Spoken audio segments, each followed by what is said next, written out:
Good evening, everyone. This meeting of the Hingham School Committee is called to order. It is 6 o'clock on January 26, 2026. This meeting is being held remotely or in person as an alternate means of public access pursuant to Chapter 2 of the Acts of 2025 and all other applicable laws temporarily amending certain provisions of the open meeting law. You're hereby advised that this meeting and all communications during this meeting may be recorded by the Town of Hingham in accordance with the open meeting law. If any participant wishes to record this meeting, please notify the chair at the start of this meeting in accordance with Mass General Law, Chapter 30A, Section 20F, so that the chair may inform all other participants of said recording. Is anyone recording this meeting tonight other than Harbor Media? Okay. Tonight I am joined by my colleagues in order here, John Mooney, Allie Anderson, Michelle Eyre, Carrie Nee, Tim Miller-Dempsey, and Matt Cosman. And we are going to move into executive session as our first order of business, and then we will reconvene to the public in open session roughly around 6:15. So may I please have a motion? Yes, sorry. Give me 1 second. I had this up on my computer and now I have lost it. I'm so sorry. If anybody else has the language handy, feel free to jump in. I can do it if you want, Michelle. Thank you. Okay, yeah, thank you. Okay, I will make a motion to enter into an executive session and to reconvene an open session pursuant to Mass General Law, Chapter 30A, Section 21A3, for the purposes of discussing strategy with respect to collective bargaining or litigation, and act as appropriate if an open meeting may have a detrimental effect on the bargaining or litigating position of the public body, and the chair so declares. I so declare. Second. Great. Thank you. We should be back shortly. So thank you, everyone. I think we have to. Do we have to? Yes, we do. We have to adjourn by roll call vote. So thank you, Michelle. So roll call vote to adjourn. John? Aye. Carrie? Aye. Tim? Aye. Matt? Aye. Allie? Aye. Michelle? Aye. And I am an aye as well. We will be back shortly. Thank you, everyone. Thanks.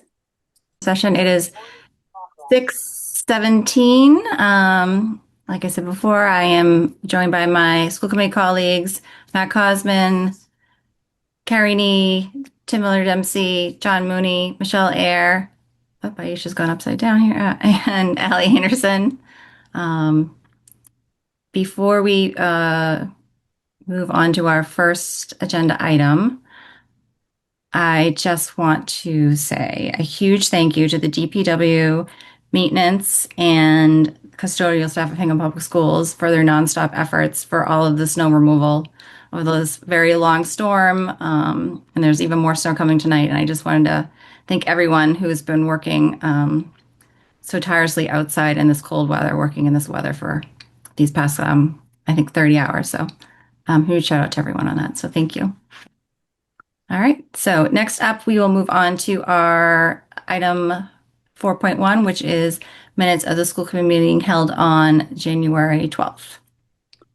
I will make a motion to approve the minutes of the January 12th school committee meeting. Well, second.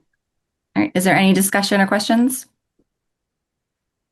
Well, okay. Seeing none, we will do all in favor by roll call vote. Matt? Aye. Carrie? Aye. Tim? Aye. Allie? Aye. Michelle? Aye. John? I don't think it's back yet. Oh, whoops. I don't see him yet. All right, and I'm an aye as well. Minutes pass. We will move on to our next item of business, which is the superintendent's report.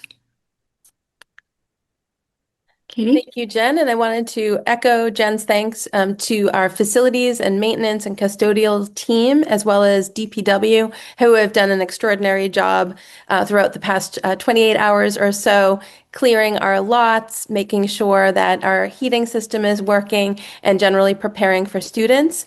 So as many on the committee know, today was my first snow day call, and today was fortunately very clear cut. I did not anticipate having to make my second snow day call so quickly after the first, but I have been on the line throughout the day with DPW, with police and fire who have been out on the roads. And one of the primary reasons for school cancellation tomorrow are our side roads, our bus stops, and our sidewalks. There's just no way that they'll be ready for tomorrow. So really appreciated the feedback provided by DPW, police, fire, and our own maintenance and custodial team throughout the day. And I do have a former student, Michael Page, who is a meteorologist. I keep him close as well.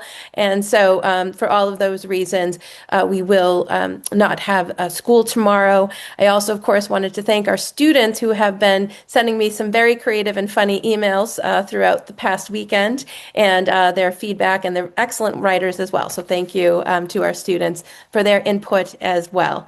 And we're very much looking forward to having our students and staff back on Wednesday. Confident that we will have our parking lots cleared, our bus stops cleared, sidewalks cleared, and so on, to be ready to be back in action. So in other good news, on Friday, January 23rd, the district received notification from the MSBA that we have finally been assigned our owner project manager, which is also called an OPM, and our designer assignments for the high school south and Plymouth River School roof projects. As part of the accelerated repair program, one of the ways that the MSBA accelerates that process is by assigning us vendors that they have worked with before, that have worked in school spaces and have been vetted. So this is an important next step, which will allow us to move on to our next phase, which is schematic designs. And those will be underway soon.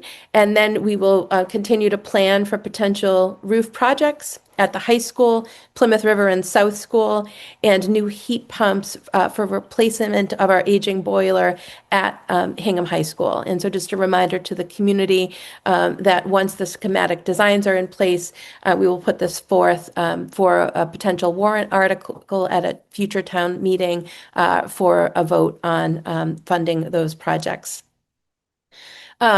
Also wanted to note an upcoming celebration.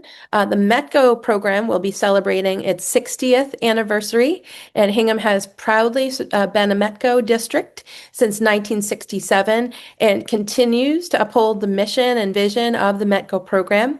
This year, as METCO celebrates its 60th year of programming, they will have a number of community events. The culminating celebration will include a gala on March 24th at the Artists Epicenter in Boston, and I included for the school committee an enclosed flyer with details about that event if anyone is interested in joining.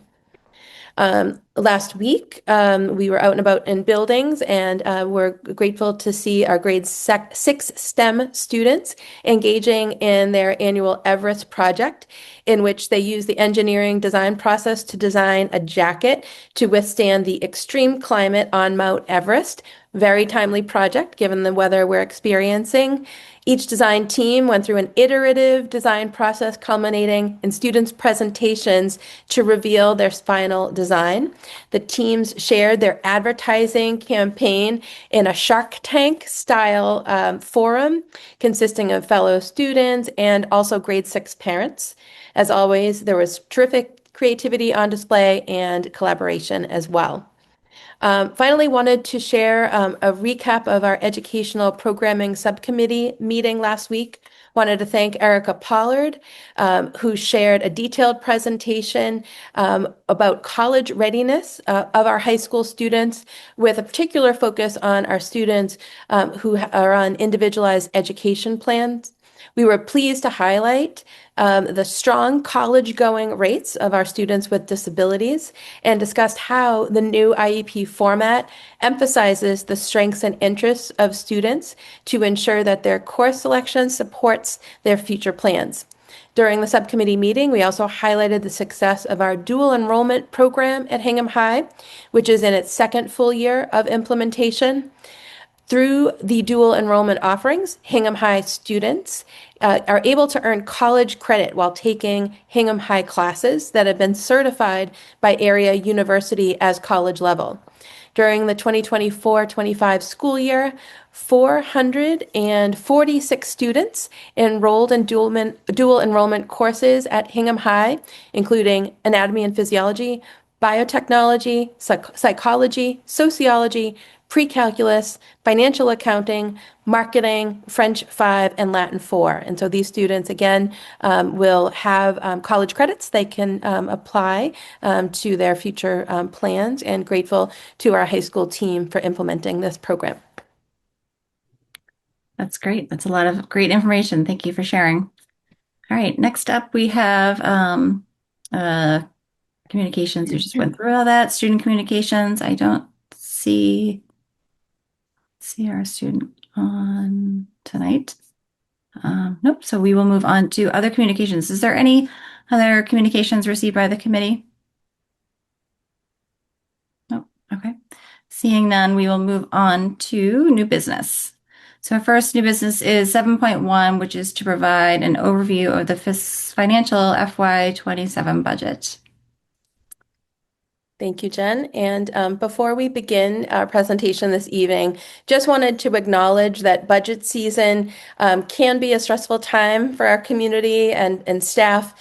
And it is an important process, though, in that we have a very broad and inclusive process with stakeholders, really robust discussion with the school committee, so we can land on a budget that best supports student learning and student success. And so again, grateful to all who have provided input to date. And over the next several weeks, we'll continue to discuss and prioritize our use of district funds in order to maximize student learning. So at this time, I'd like to acknowledge Aisha Opong, Erica Pollard, and Dr. Panarisi for their input as members of the central office team.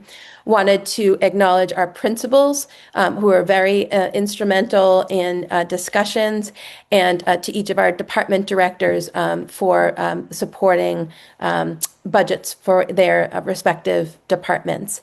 And so with that, Sherry, we'll move to the next slide. And so this evening, in addition to providing our proposals, we really did want to spend some time on our budget context, give you a bit of an overview of the timeline, the process, priorities, assumptions, and drivers, give you some context for student enrollment, which we monitor very closely, and along with that, class size data. Always centering student learning at the focus of what we do, and so thought it was important to highlight just a few key pieces of academic data along with some of our curriculum and instruction initiatives that are supported by this budget. Dr. Panarisi will provide a brief special education overview to provide some context for that budget. And then, of course, Aisha Opong will be sharing some of the financial data that we dug into to inform our budget process. Our budget proposals, again, reflect the best thinking of our central office and principal team at this time. We continue to monitor data, and so some of our projections may modify slightly throughout the year. But again, we have been at this since October, and so what we're bringing forth today reflects our best understanding at this moment in time. Thanks, Sherry.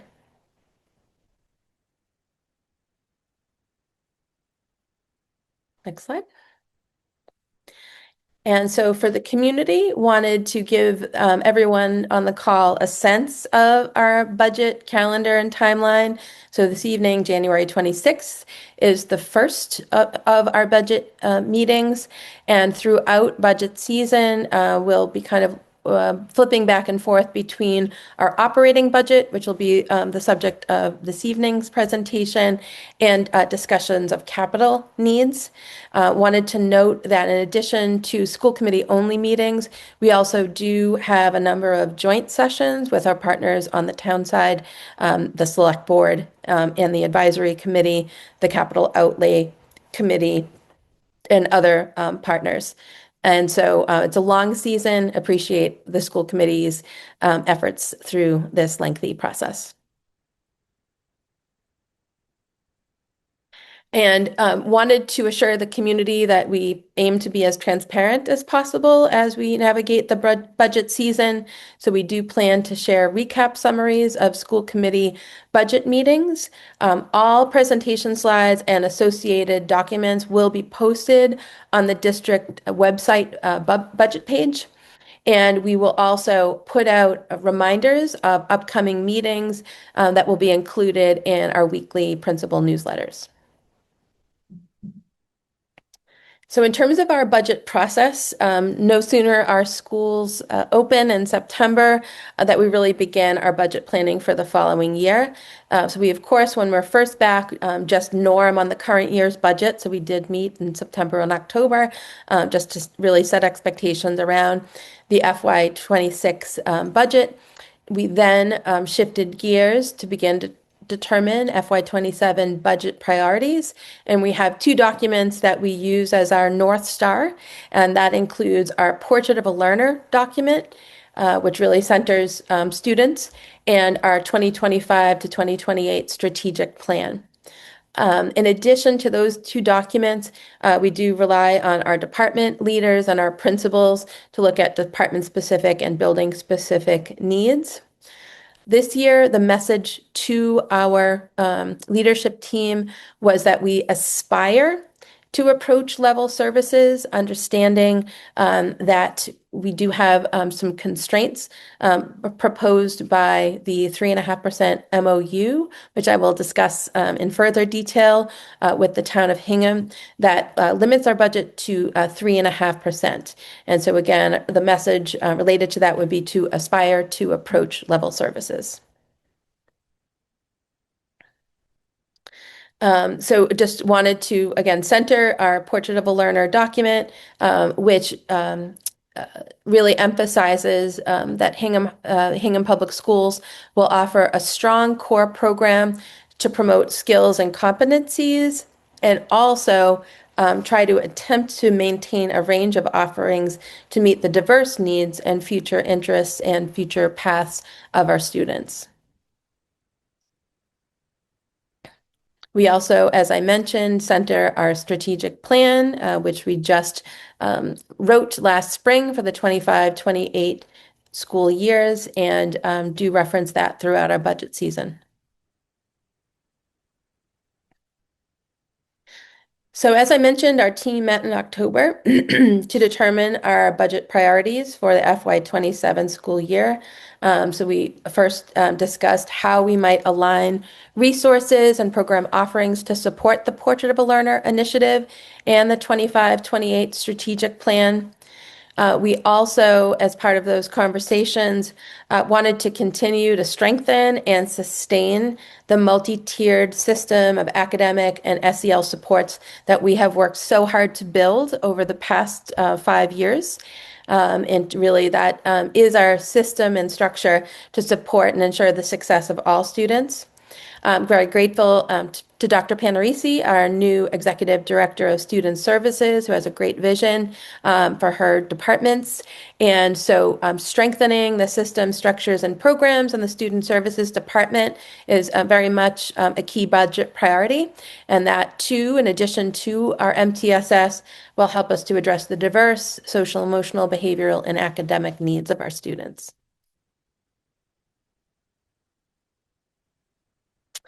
In tight budget times, I often am asked the question, how do you keep progress moving during more limited budget times? And for me, the key is always professional development. Very grateful to Erica Pollard for all of her leadership when it comes to professional development. And so that continues to be a budget priority. I will say that Erica has done a terrific job of leveraging some of our internal capacity that we have for leading professional development. So she's done it in a really economical way, but do want to continue to promote and support our strategic initiatives through aligned, relevant professional development. And again, really building our educator capacity. They've done a terrific job of leading some professional development, and will continue to expand that model. Finally, over the last 2 years, we have really messaged our needs with regards to facilities and operations. So the last 2 days has been a great example of all of the work of our facilities and maintenance team and all they do to maintain our buildings. In addition to that, we need reliable, high-quality technology. And then finally, promoting efficient financial and HR operations.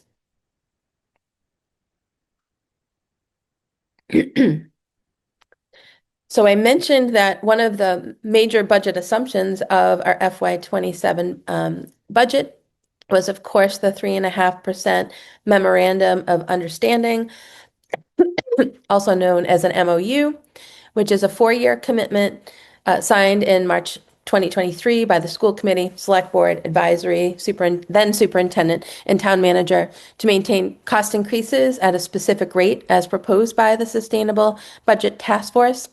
And so our annual operating budget is capped at 3.5%. And the MOU, as I highlighted in the blue pullout there, does understand that increased cost in personnel, special education, and energy costs would result in structural deficits in FY25 to 28. So we have worked as creatively as we can within that 3.5%.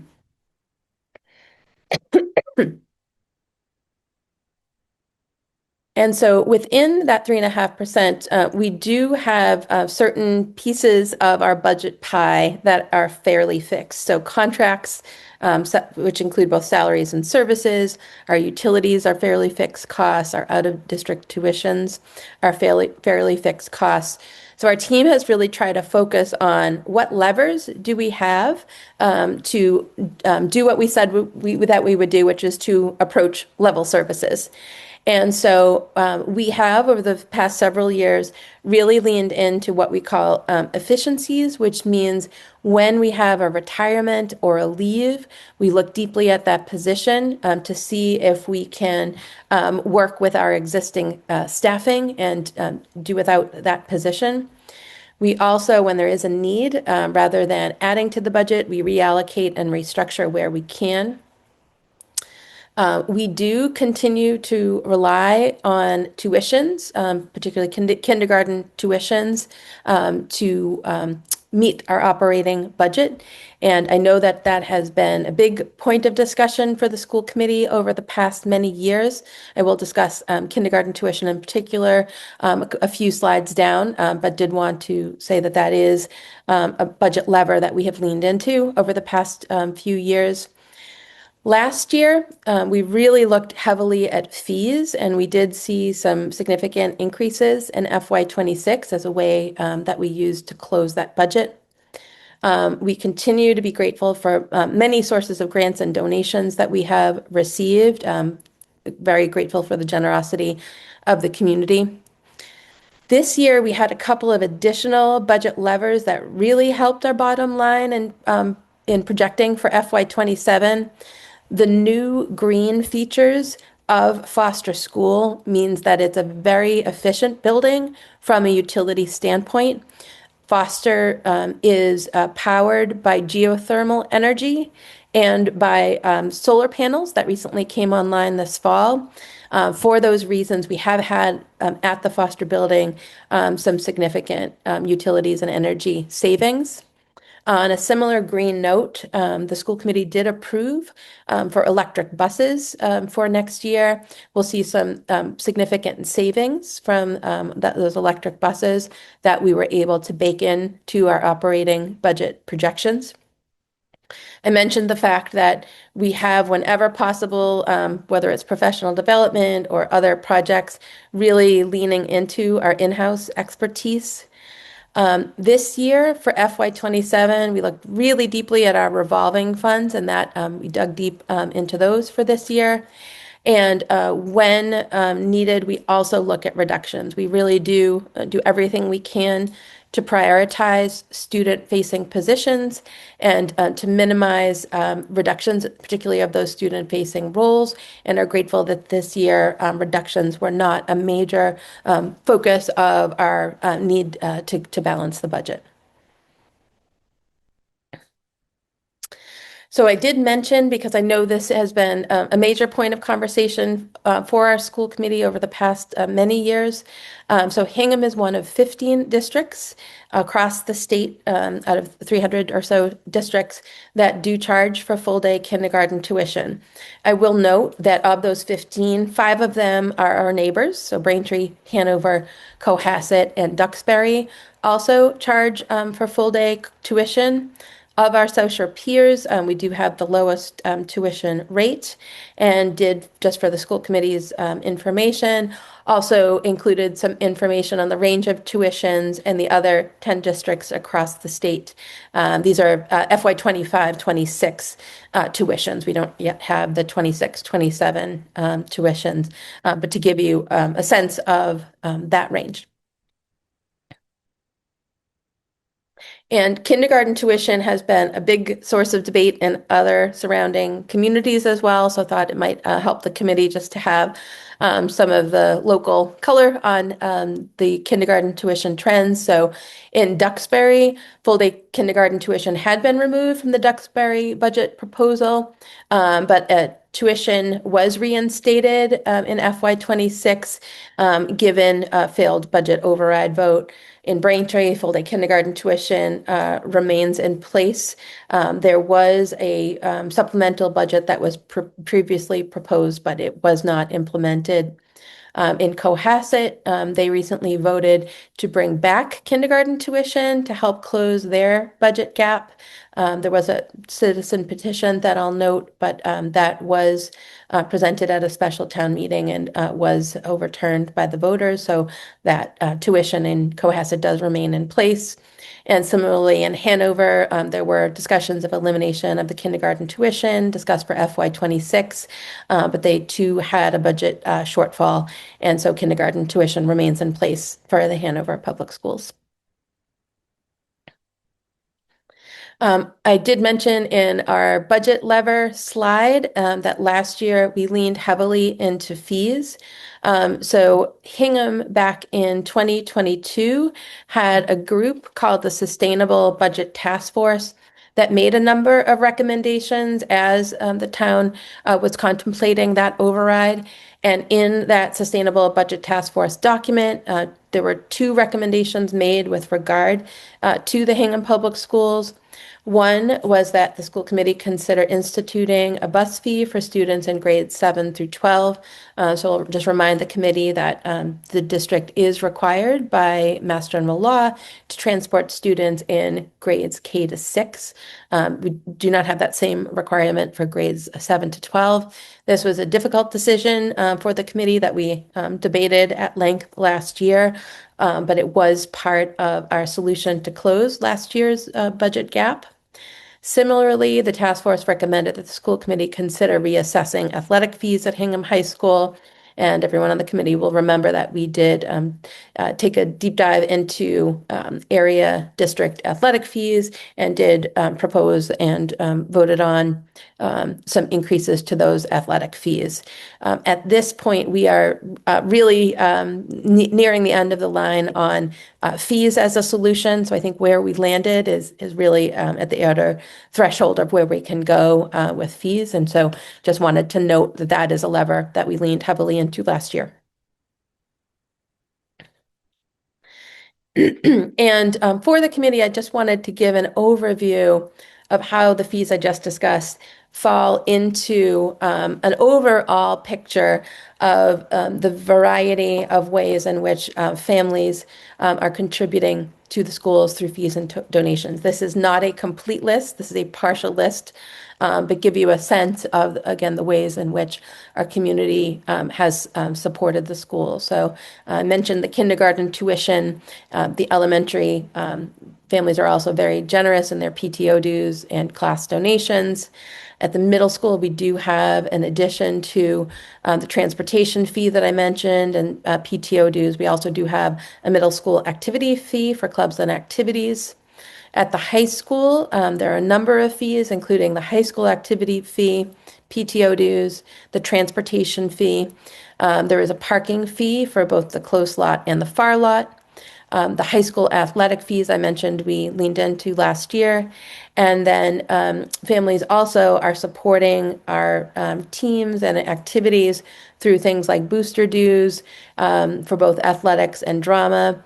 And then there's extreme generosity from the community through other booster groups like Hingham Education Foundation, Hingham Sports Partnership, Hingham Youth and Parents Association. Always hesitant to name if I've missed anyone, but again, this is a partial list of all of the ways in which our community has been very generous. And so in terms of our assumptions, we did indicate to our team that we would engage in zero-based budgeting, which means every budget would be built up from zero. So our supplies, tax, apps, other discretionary lines were built up from zero.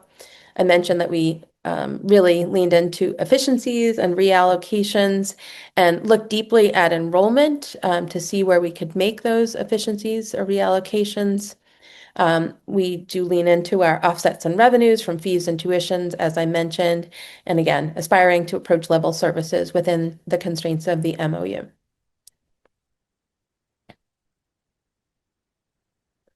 And so no secret that some of our key budget drivers include meeting our contractual obligations. And so these contractual obligations range from our salary increases, which range from 3 to 7% or so when factoring in COLA steps and lanes. Looking at other contractual obligations such as increases in tuition reimbursements, stipends, and longevity, and our increased substitute costs to cover some of our extended leaves. In special education and student services, we have continued need for specialized social emotional learning, SEL, and behavioral supports. And we also continue to have high levels of need for other specialized services, such as behavior techs, BCBAs, and speech therapists. We have increased out-of-district special education tuitions and services. So each year, the Operational Service Division of the state annually provides an estimated rate of inflation for approved private special education programs. The increase for FY27 has been set at 3.04%. I will note, however, that individual programs may apply to OSD for what's called program reconstruction, allowing for rate increases beyond 3.04%. Last year, we were more heavily impacted by that, and we did have a few of the programs at which we have students go through a program reconstruction, which meant a significant increase in tuition. Thus far, we have been monitoring it. We don't think we'll see that same level of impact based on the program reconstructions that we've seen thus far. Okay, thanks, Sherry. So I mentioned that we would take a deep dive into enrollment. And so those of you who have been attending school committee meetings regularly know that just a few weeks ago, I presented a deep dive into our NESDEC enrollment study. So the district last engaged in an enrollment study in pre-pandemic. As we were preparing for the foster school. Obviously, the pandemic had some impact on our enrollment and changed assumptions. So last year, we did commission a new 10-year enrollment study.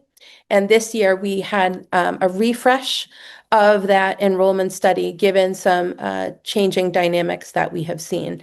So it's no secret that districts across Massachusetts did see a decline in public school enrollment post-pandemic. However, the NESDEC projections are indicating that we have reached a stasis and will in fact see an uptick in enrollment over the course of the next 10 years. And so did want to indicate that over the past several years, so looking post-COVID, the district did take a look at the contracting enrollment, and over time we have contracted our FTE, our full-time equivalent of our staffing accordingly. I will show some data that at this point we're reaching a tipping point where we'll overcorrect with regard to our average class sizes and such. Thanks, Sherry. And so this slide here shows a trend for those post-COVID years of our K-5 enrollment and our general education K-5 sections. So in FY21, we had 91 gen ed sections with a general education student to teacher ratio of 18.1.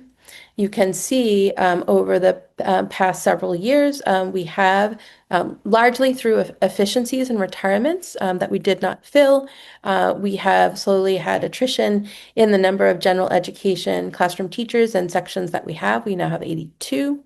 And you can see that that general education teacher ratio has climbed to 20.5.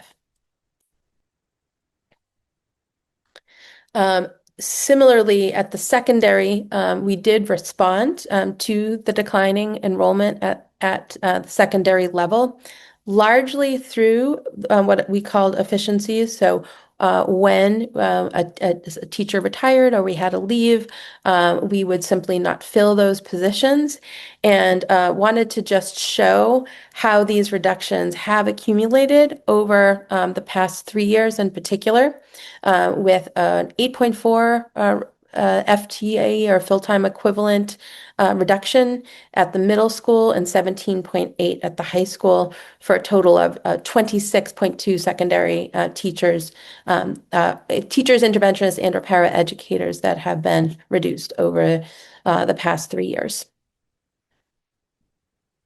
This slide here gives you a more detailed sense of the reductions that have been made over the course of the past 3 years. And you can see that really no department has been untouched, with cuts across the major content areas and our elective areas as well. Again, with the high school being the most impacted with 17.6 educators full-time positions that have been lost over the past 3 years, and 8.4 at the middle school. And so I did indicate that the latest NESDEC enrollment study is projecting a gradual increase in enrollment over the course of the next 10 years. Obviously, the near-term projections are more accurate. I think we do lose our clarity of our crystal ball outside of that 3-year window, but this data is helpful for both short-term and long-range planning. And so the current NESDEC enrollment projection is indicating an increase of 117 K-12 students predicted over the next 3 years, and a 417 net increase predicted over the next 10. When we take a deeper dive into grade level bands, which I do think reveals some interesting data, where the enrollment is going to uptick the most is at the elementary level. So over the course of the next 3 years, we anticipate an increase of 164 students, and over the next 10 years, according to the NESDEC projections, an increase of 304 students. Our middle school is expected to maintain fairly steady over the next 3 years, with an uptick over the course of the next 10. And our high school numbers, we have continued to see a modest decline, but that is anticipated to level off over the next 10 years, according to this projection. And so I gave you an overview of the big picture enrollment trends, but our principal team really dives into the nitty-gritty, particularly of our elementary class sizes. School committee policy does set a limit of 23 student maximum for grades K to 1. This is pretty standard in our peer districts across both the South Shore and the state, and 25 maximum for grades 2 to 5. So in any given year, we do have uneven cohorts across town, and so always have a watch list of sections that we're closely monitoring. If we have a set of triplets that move in to a certain grade level in a certain district, that might tip the balance in one direction. And similarly, if we have families moving out of a district, that might mean we can contract a section. And so this work obviously continues throughout the spring. And we did just welcome some of our new kindergarten families the other evening for an information night, and those registrations will be trickling in over the next few months. And so we will use the data that we have to refine our FY27 elementary class size projections. I did also want to note that we have a growing preschool program, and grateful to our integrated preschool educators and our Kids in Action preschool educators for the warm and welcoming environment that they provide. It's a great first introduction for students to the Hingham Public Schools. And as part of the educational plan for the new Foster School, the building was purposely designed to provide a home for our integrated preschool, which serves both students with individualized education plans and their typical peers.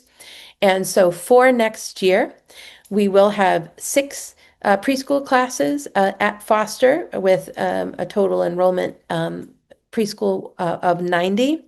And our Kids in Action preschool continues to have very robust numbers. We will have a total of 5 classrooms next year for our Kids in Action preschool, 4 at East, and 1 at Foster.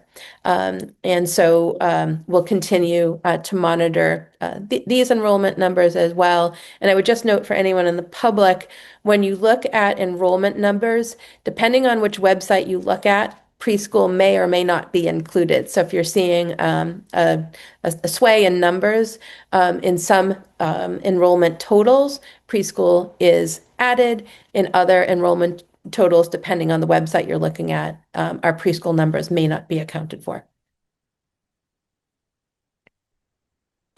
Very grateful to the Department of Elementary and Secondary Education. They have put out a number of tools that have been very helpful to districts as we try to benchmark ourselves against our peers across the state. So I thought this slide was particularly helpful, that shows where we fall in terms of our teacher ratios, paraprofessional ratios, leadership, and so on. Our educator ratios are fairly in line with the state. We have slightly higher paraeducator numbers than state averages. But as we have said before, our leadership team runs lean. And so you'll note in the bottom left-hand corner that our leadership levels are lower than our peers. Student support, we're fairly steady with the state. And then in the lower right-hand corner, the clerical and tech support, even though that aqua tech line there is pretty faint and narrow, you will see that it is nearly half what our benchmark communities have for tech support. So both our leadership and our tech support run lean. Okay, so for this section here, I'll let our Assistant Superintendent, Erica Pollard, just briefly take you through some of our curriculum and instruction initiatives and some of our academic data that pointed the way as we were making some budgeting decisions. All right, thank you, Katie. Good evening, everyone. For those of you who have heard some of the presentations that I've given over the last year about our MTSS program, particularly at the elementary school level, it won't be a surprise to hear that the investments that we've made into creating a really robust system at that level have really paid off in terms of student support and in student achievement. We have invested in a high quality literacy program and a lot of professional development around specialized reading techniques that have supported K through 5 academic gains. We can go ahead, Sherry, to the next one. Thank you. And all of this bears out in some really excellent MCAS grades, particularly, when we look at our elementary students as a whole, our 5th grade MCAS really gives us a snapshot of what we have led students to achieve, what they've been able to achieve by the end of their elementary career. And in ELA, you'll see in 2025 here, as in 2024 and 2023, and in 2022, we are first out of our 11 benchmark districts that DESE has chosen to compare us to, with 81% of our students meeting or exceeding expectations on that exam. Similarly, in math, we are first out of our benchmark districts with 81% of our 5th grade students meeting or exceeding expectations on that test. And if we roll over to science, which is a cumulative test that tests sort of the cumulative knowledge students have gained in science over their time in elementary school, we are once again first out of our benchmark districts with 86% of our students meeting or exceeding expectations. And I do think all of these gains are because we have invested in this system in terms of having our reading specialists, math specialists, our field science specialists, and our interventionists at the elementary level that really all come together to make this system work for our kids.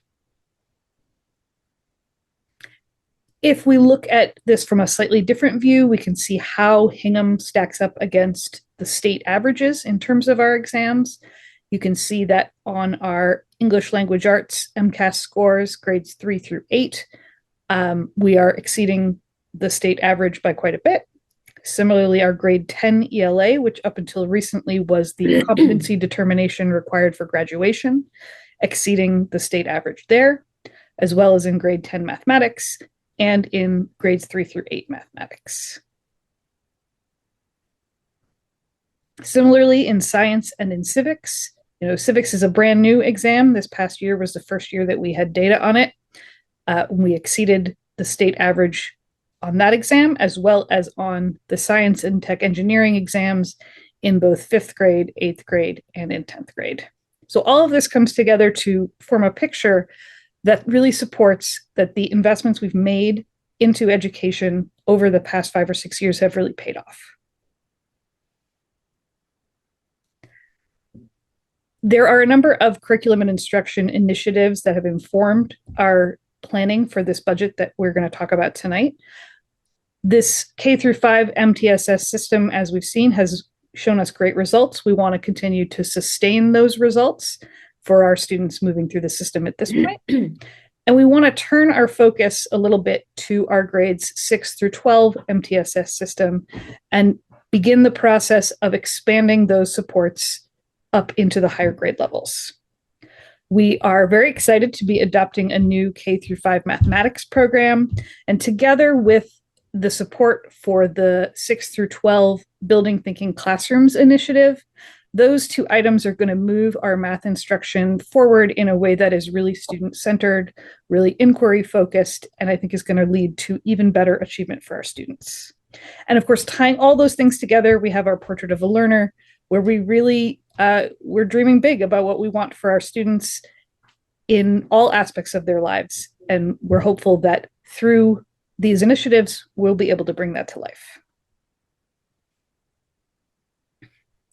The Bridges in Mathematics program is the program that we have decided to adopt beginning next year. I want to say thank you to our math specialists and our piloting teachers for the incredible amount of work that they have done And as I mentioned, this connects really nicely to the Building Thinking Classrooms initiative in that it's tying together the methodology, the best practices in teaching that are really going to help our students to be successful, and also to build really explicitly some of those skills in our portrait of a learner, like collaboration and critical thinking, problem solving. All of those things are really well represented in these math programs.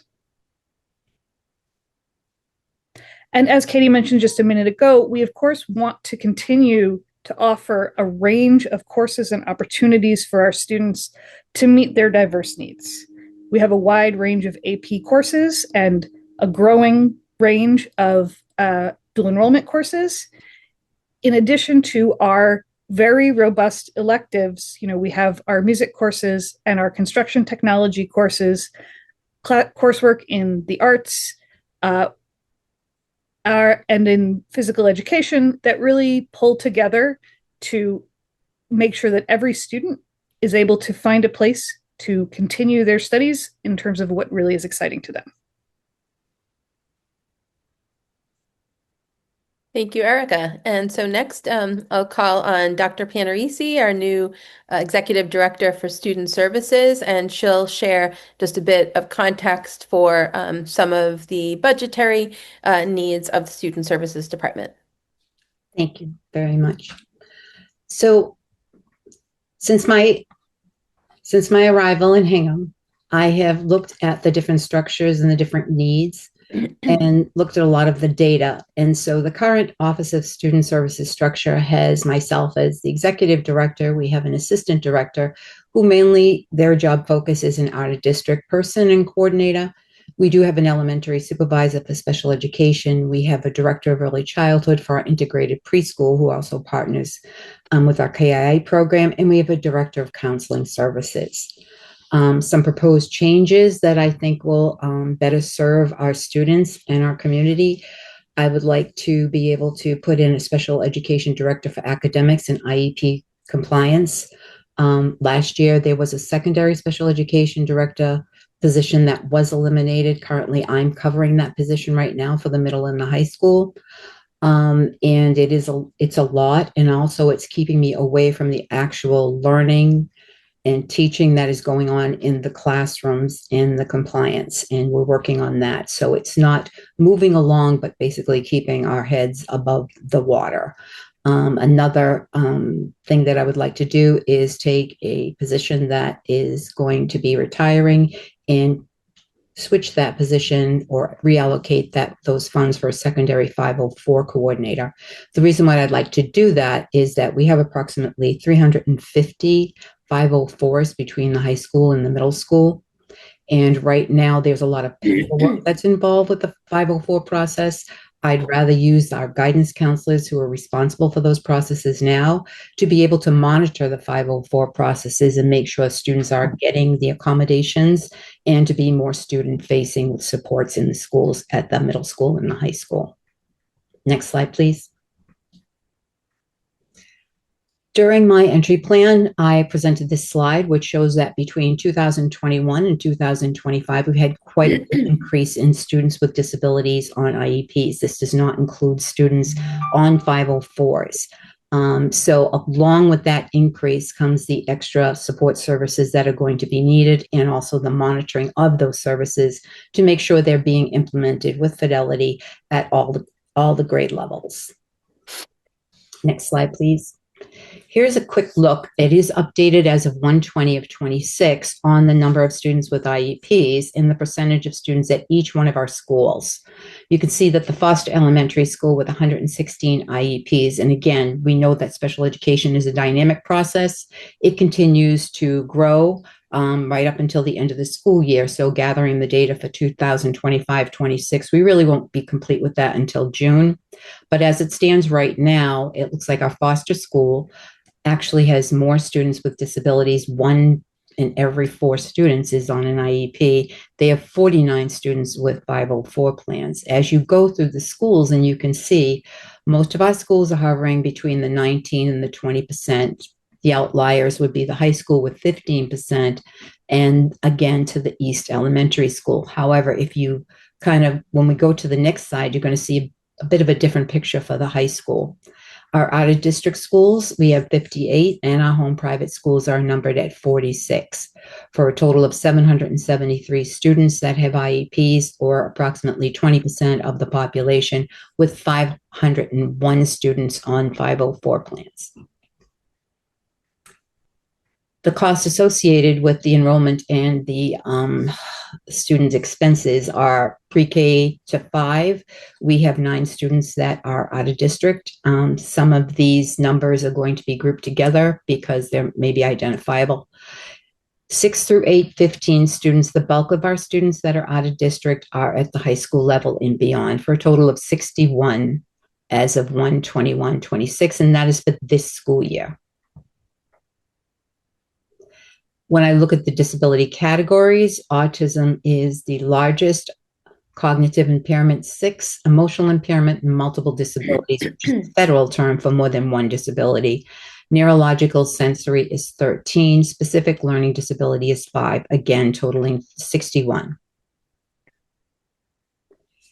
When I look at fiscal year 27, and again, this is a projection because our school year isn't over yet, we're looking at 5 students at the pre-K to 5, 6 to 8, 12 students, 9 through 12, 23 students, and 12 and beyond, 11 students, for a total of 51. When we flip back to look at the number of students, it is a lesser number of students, but you will see an increase in that total cost for the out-of-district students. These costs do not include the transportation. Next slide, please. So we wanted to take a look at the sub-separate programs because there's been a lot of talk, especially when I first came to the district, of whether or not we should be able to open up different programs for students, and specifically for our emotionally impaired students. I'm happy to report that this year we have put in some very unique supports at the school level, at students' home schools, that have allowed our students to maintain in their home schools, which is wonderful. Students that have gone out at the elementary level for one reason or another, because of emotional needs, or they need more therapeutic setting, would not have been appropriate for even a substantially separate classroom at the district level. They need a lot more than what a sub-separate classroom would give. Right now we have a CLC, which is our students that have more of a cognitive disability. We have our RISE classrooms, which are the autism classrooms. In the LBC, the language-based programs, our students perhaps with dyslexia or specific learning disabilities that actually need a more smaller classroom environment with a more intensity of services. And I've explained each one of the continuum of least restrictive environment, ranging from full inclusion programs with supports and special education from teachers, to the sub-separate, to the partial inclusion program as well, where students come out 1 or 2 periods a day to get that intensity of support in a small group. And then, of course, the out-of-district placements, which include the day schools, residential schools, and hospitals. Next slide, please. Our current enrollment for the in-district specialized program, which the RISE program, we have a number 12 students ranging K through 12. We do have a couple of students at the preschool level as well, but they're not included in this count. In the CLC, which is the Comprehensive Learning Center, we have approximately 15 students who either spend an entire day or part of their day in this classroom. In the language-based center, we have 11 students. The preschool students as a whole has 34 students with disabilities on IEPs, and our post-grad program has approximately 2, but students go in and out of that program during the school year as well.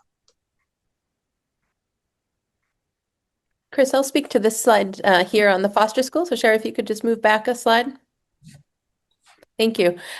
So as I mentioned earlier when I was discussing our integrated preschool, the educational plan for the new foster school clearly articulated that it was designed to also, in addition to providing a beautiful learning space for our students, to also accommodate some of the district's specialized programming.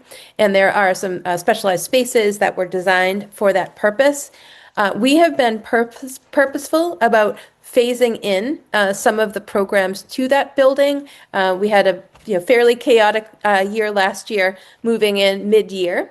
And so wanted to kind of take this in phases. And so thrilled to say that this year for the 25-26 school year, as I mentioned, we do have moved our integrated preschool into their beautiful new preschool classroom environments. And as was part of the plan in the educational plan for Foster, we are anticipating moving our Rise 1 and Rise 2 programs to Foster in 26-27. Thank you, Katie.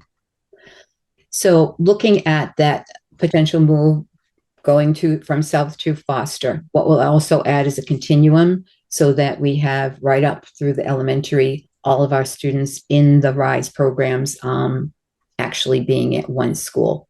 That is also the place where students will receive their summer services, so there'll be less transitions for our students and our teachers. The RISE 3 program is at the middle school, and we have a RISE 4 program at the high school. The language-based classes are at the east in the middle school. Again, many of these students go in and out of the inclusion setting as well. And the CLC is at the east, in the middle, and the high. The therapeutic program, again, is more of a decentralized approach to that. When we look at the different types of things that we've done, we have a staffing of 2 permanent BCBAs right now. And we also contract out for 1.5 contracted BCBAs, which has actually helped us to maintain students in their home schools and provide those supports in their schools. We have a behavior tech pilot, which was initiated last school year, and that has also helped maintain students in their neighborhood schools.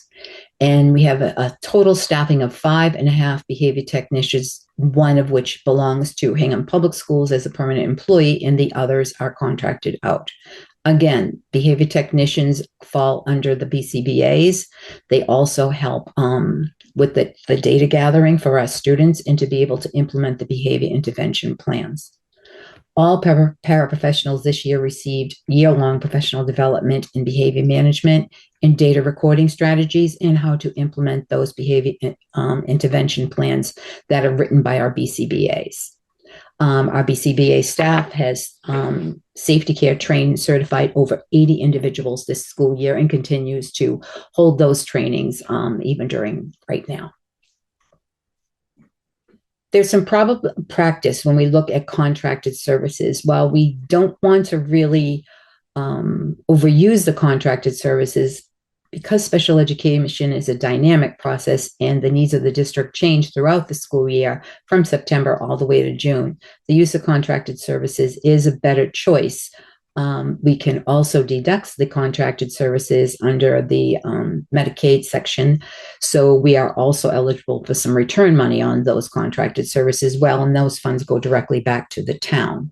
So a problem of practice that we looked at is that some students require a higher level of support and either have gone to an in-district substantially program or to an out-of-district school, and they bypass that requirement of the least restrictive environment because we weren't able to provide those supports in the inclusion environment inside their schools.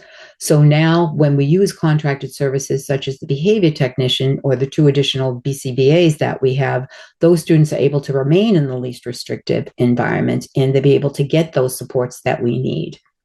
When we look at another problem of practice, we look at the number of home and school functional behavior assessments that we're doing. And part of the things that we're seeing now post-COVID, and even though it's really past COVID, we're seeing a lot of students' anxiety and students with the school avoidance. Well, our first step for something like that is to do the home FBA assessment, which has increased dramatically since that COVID closure. We only have 2 people to do that. And so we've had to contract others to go into the homes and do that. And some of those evaluations have resulted in home services as well. So the contracted service people help us with the delivery of home services and to be able to train our families and help our families, support them, and to do the evaluations. And as mentioned before, we have 1 full-time contracted BCBA and a 3-day-a-week BCBA that we have used under the contracting realm. Next slide, please.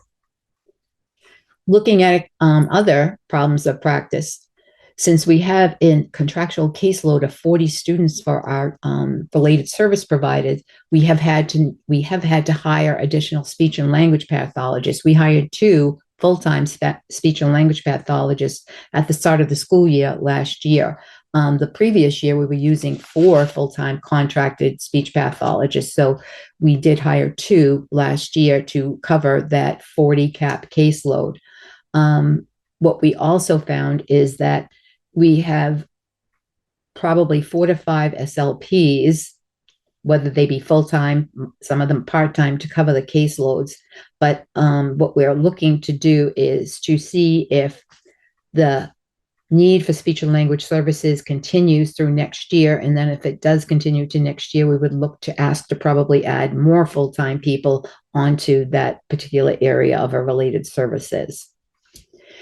One of the other problems that we're having is there is a very high need for school psychologists across the state. And Foster School has experienced 2 years in a row of not being able to hire a full-time school psychologist. And so we have had to contract between last year and this year a full-time school psychologist team chair. So that does also another way that we can fill that gap of not being able to find qualified personnel when we contract out. It does, the costs are significantly higher, but it's mandated that we have to have this position. We will initiate an early posting for another full-time Foster School Psychologist team chair for fiscal year 27. This will be the 3rd year that we have posted for that position. Next slide, please. And I think the finance data is next. Yes, thank you, Dr. Panarisi. And we'll ask Aisha Opong to share some of our financial data. Hello, good evening, everyone. Hope everyone is doing well. Next slide. In terms of the financial data, we start off our analysis of the financials by starting off with the town's forecasts. With the town's forecast, this is very, very preliminary data. It does not reflect some of the health insurance updates because that information comes later on in the year. And then you will see that some of the information from 26 to 27 may still be not entered. For example, the excess overlay information may not be is not included in here yet. And we're showing a slight deficit of 1.1 million, which is a very narrow deficit that the town believes that we'll be able to close off on before the end of the year, based on updates that they will receive and more information that we will get. We will continue to monitor this information as the time progresses. And we will be getting more updates with the town, and we'll continue to share those updates with you as they become available. Next slide, please, Sherry. As part of that forecast and as part of the MOU, one of the things that you will notice is that the budget that we're working with this year is 72,847,183. That comes directly from the MOU, and it reflects the 3.5% increase in our budget from previous year. Okay. In terms of walking you through the budget and where we are, Katie has done really well in terms of working with me in terms of providing for explanations for a lot of the increases that we are seeing this year. So I will just go through in terms of this and provide a little bit more detail in terms of what is included in the summary data, and also to provide some highlights in terms of what exact lines some of that information may be buried into or summarized into. So for example, with the school committee line, you will notice that we're showing 103,000 for this year. That increase really reflects some of the negotiations that we anticipate next school year and the cost of those negotiations in terms of the fees that we will have to pay for helping administer the process. And in terms of the conferences and travel, there's a slight decrease this year in terms of those amounts because the school committee has remained fairly stable from year to year. We've been able to maintain the costs of conferences and training for the school committee.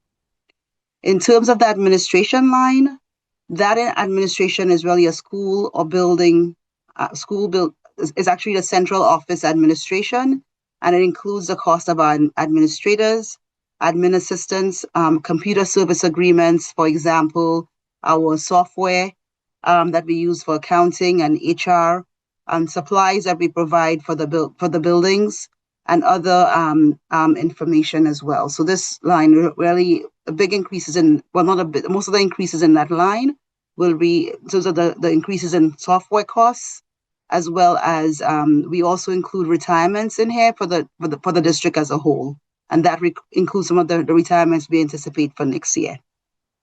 The teaching line, the building administration line would be our principal, admin assistants, and supplies and conferences at the building and at the building levels.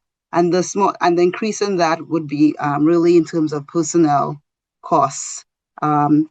Supplies have increased slightly in terms of some of the needs of the buildings, but we've been able to keep that fairly stable. In teaching and learning, some of the areas that we will cover in those lines here for teaching and learning would be our teachers, substitutes, and interventionists, admin assistants, supplies, and textbooks. In that line, we'll have both the personnel cost increases as well as the cost of administering our new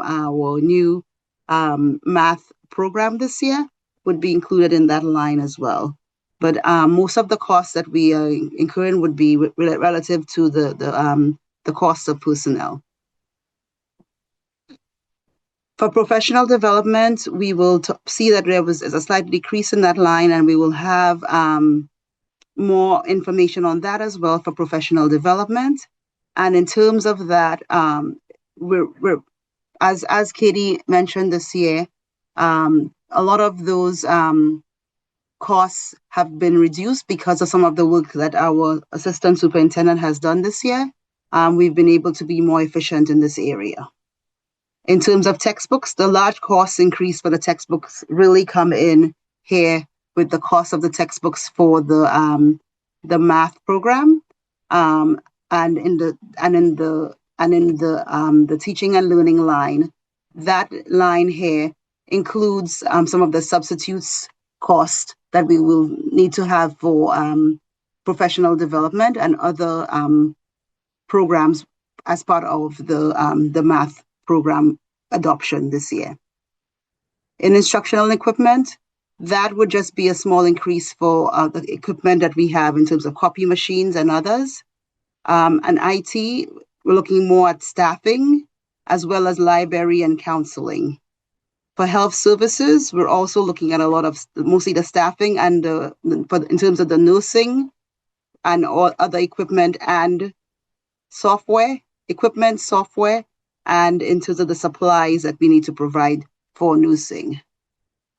We've had a new nursing manager, and she's helped in terms of developing that budget and in terms of providing some efficiencies in that area as well that we're thankful for. In terms of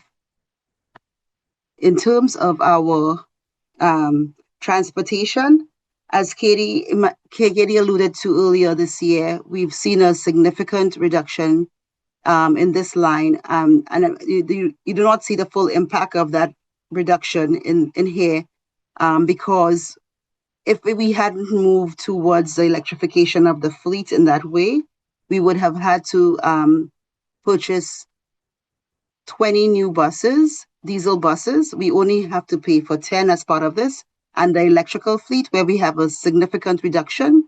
When we look at those lines, we're not only, because the cost would have been a lot higher if we hadn't moved towards electrification in that area.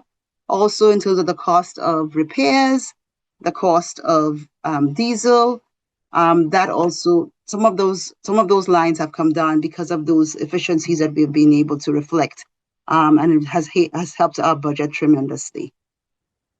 Our athletics line, we've worked with the director of athletics to see where we can be more efficient. But really, in terms of those lines, we can continue to provide all of the sports that our students enjoy, and we don't have any reductions in that area. In terms of the reductions that the reduction that you do see here would be mostly in supplies from what the director has provided for us in terms of efficiencies. The other student activities, those are mostly the extracurricular, and it reflects some of the COLA increases that we have in that line as well. For security, we're looking at training, security training, more security training to meet the needs of our building. Custodial, we have supplies included in that line, as well as staffing in that line. Our heating of buildings, that has gone down slightly, as Katie alluded to already.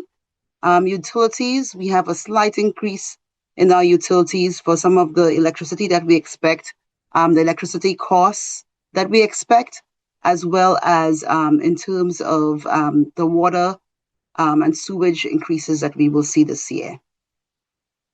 The maintenance of our grounds, we have some small efficiencies in this line from previous years, and in terms of the work of our town, we're seeing over time that we can decrease some of our costs in that area as well.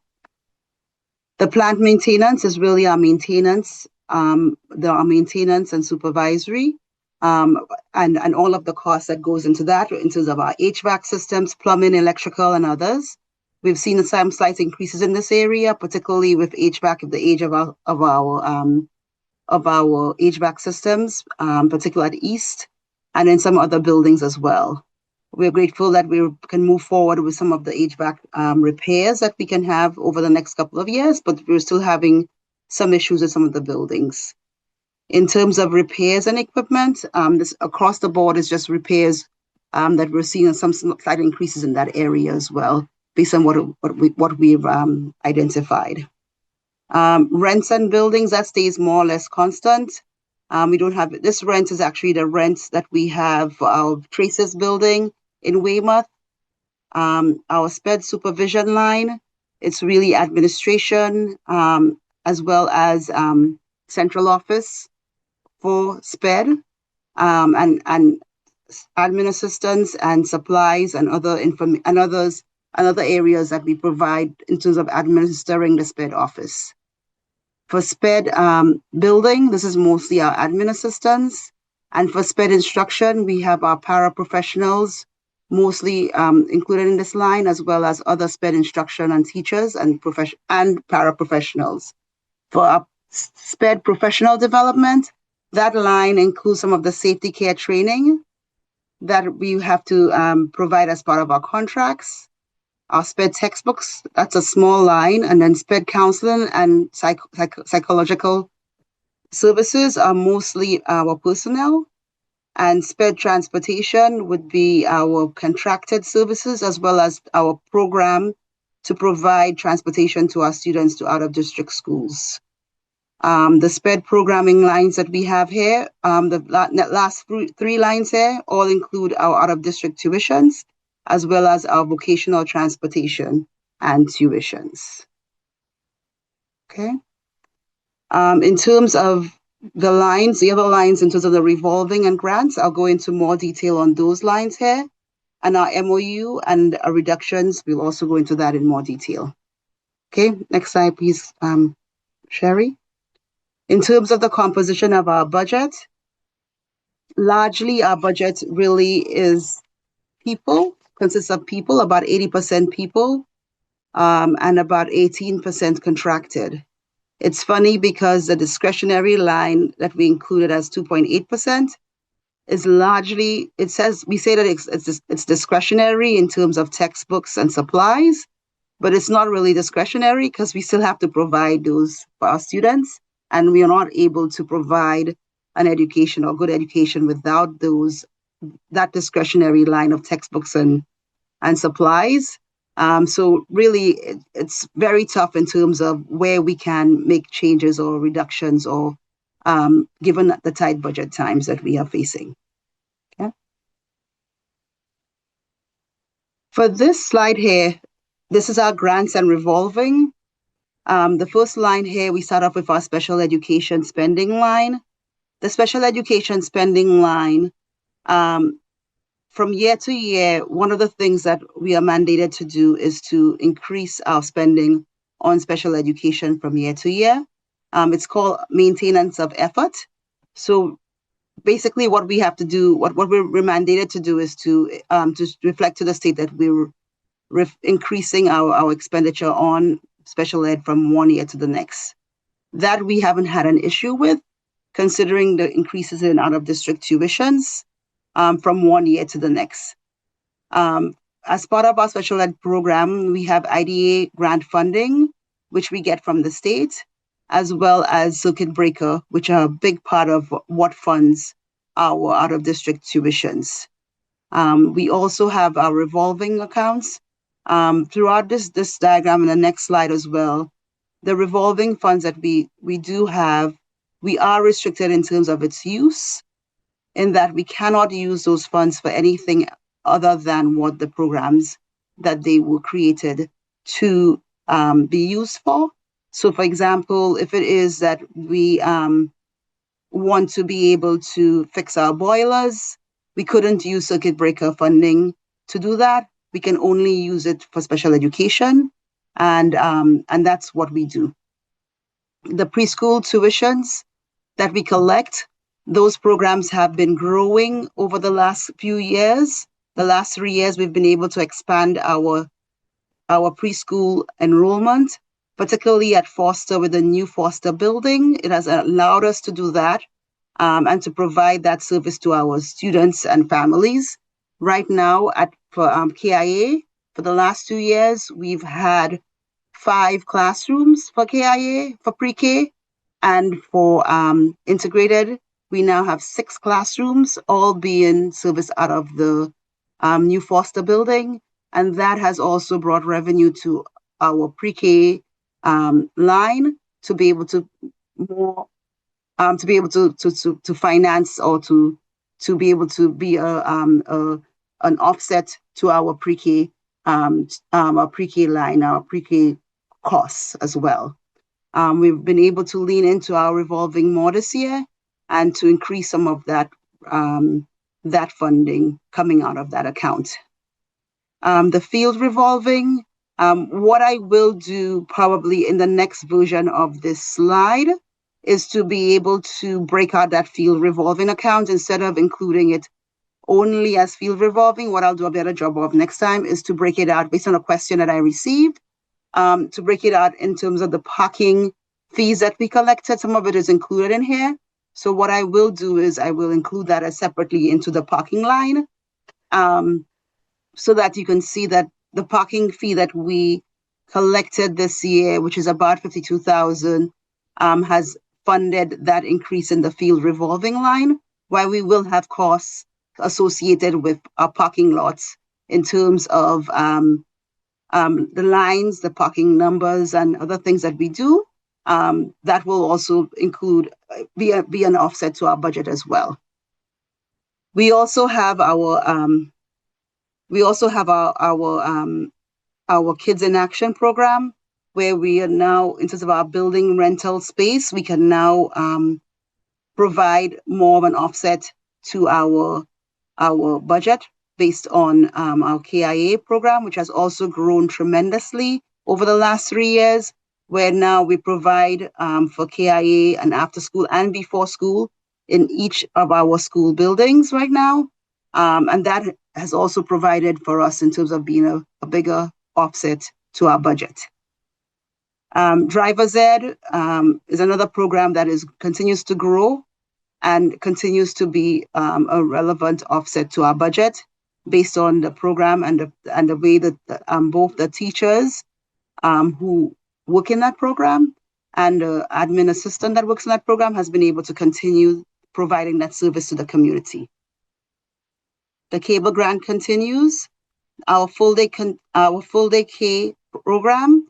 What we have done this year is to lean more into that program in terms of financing for as an offset for the entire program, both in terms of the paraeducators and teachers and some of the supplies for that program as well. Our high school activity account that we established 2 years ago. It's now in our second year, and it's grown a little bit in terms of how it can help as an offset to our budget. And lastly, the transportation fee, the 162,000 that we had first estimated from last year, we've had a little bit of a bump from that estimate from last year for this year by about 20,000. And I think it's something that we can then apply even more to our it's something that I can update in my next round of iterations of this budget document as a further increase in terms of funds that we've received from that revolving account. Okay, so overall we have 6 million of special ed offsets and 2.6 million of regular ed offsets, a total of 8.6 million, which is more than $1 million in terms of an increase from last year to this year, in terms of leaning into both our grants and our revolving accounts to help close the loopholes in our budget. Okay. The revolving accounts here, this summary provides the reason why I like to add on this slide to our budget presentation is because it shows that while we do have some of the questions I do get from people in terms of the revolving accounts has always been, well, we do have those accounts. Are we utilizing it to the point where it will not be available to us for future budgets? And this slide kind of shows that we're still being prudent in terms of our use of our revolving funds to make sure that it will be available for future years. Some of those enterprise funds, for example, our Kids in Action, school lunch program, these you'll see that the amounts in the expense line will be much more than what we have in the slide before, because those are operating accounts. So there are salaries and other things paid out of these accounts and supplies paid out of these accounts. And that offset of the budget is only a small portion in terms of the expenses that run through those programs. As an example, our Kids in Action program is a fully funded program where the Kids in Action revolving account also pays for its own health insurance as well. And that is not, Kids in Action does not rely on the town in terms of financing for health insurance. That comes out of that enterprise fund as well. Okay. Next slide, please. The next area that I'd like to look at would be the Memorandum of Understanding as it relates to special education. I think Katie explained that very nicely in terms of that 2% threshold for out-of-district tuitions. What I will do here, and Sherry, you can keep the slides going of you to the calculation of that. I'll focus on where we are to date in terms of those expenditures and what are we requesting for 2027. So Sherry, could you just move the slides, probably another 3 slides, please? Right here. Thank you. Okay, so the first place we start off with is with the tuitions and the tuition lines. And you will see that we've been tracking this over the last few years as dictated by the MOU. And in terms of, I'm going to focus more on 26 and 27 in terms of what we are requesting for this year. In terms of 2026, in the slides shown by Dr. Panarisi earlier, you saw what the total tuition was collected for 2026's. This slide kind of gives you an idea as to where we are in the budget cycle up to January and how much we've paid and how much we've incurred in terms of tuition so far. And for 2027, this gives the full picture of where we anticipate that we will be. This is just really an estimate based on where we are right now. We do have students leaving, students coming in, and there's a lot of flux in terms of that. I think both Dr. Panarisi and Katie Roberts spoke to that, so I won't talk about that movement so much, but I will highlight that we do have grant funding that we utilize against this and our circuit breaker. And we try as much as possible to utilize all our funding first towards the special education, and anything beyond that 2% and beyond the grant use, we then allocate to the MOU or the town share of the MOU for the refund. In terms of where we are so far in the 2026 financial year, we do not have an amount that we're requesting from the town at this time, but we do anticipate that as we move forward towards the end of the year, that number will increase as well. For 2027, we're anticipating for tuitions $1 million, a $1 million, $33,000 share for the town, based on where we are in terms of circuit breaker and IDA. Circuit breaker and IDA, I'm only using an estimate of what that amount could be. That can change from the governor's budget. She did indicate that we may get full funding for circuit breaker this year. And if that's the case, then maybe this amount will be a lot higher. And if it is a lot higher, then it means that we will have less in terms of the town share of the MOU that we'll be requesting. But because I do not have all that information just yet, I can only estimate based on where we are so far. Okay, next slide. For transportation as well, for 26, when I look at the actual costs, again, the MOU does not take into consideration transportation that we provide internally on Hingham Public Schools vans. It only takes into consideration contracted services, and largely, probably about 90% of our kids are transported via Hingham Public Schools vans. And at this point in time, based on where we are with the MOU, we do not see any amount in terms of the cost that we've incurred so far. But in terms of the budget from 26, we were at $53,000. And for 2027, we're looking at a $37,000 amount that we expect to, as an estimate for next year. A lot of this contracted amount really comes in when we have unanticipated move-ins of students, where we can plan for them ahead of time. Usually we're able to provide that transportation internally. Okay, next slide. And the last bucket that we have is with regards to specialized or contracted services.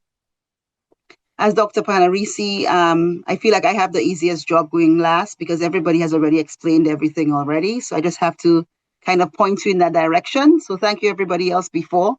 In terms of specialized services, Dr. Panarisi spoke at length in terms of our use of BCBAs and behavior techs.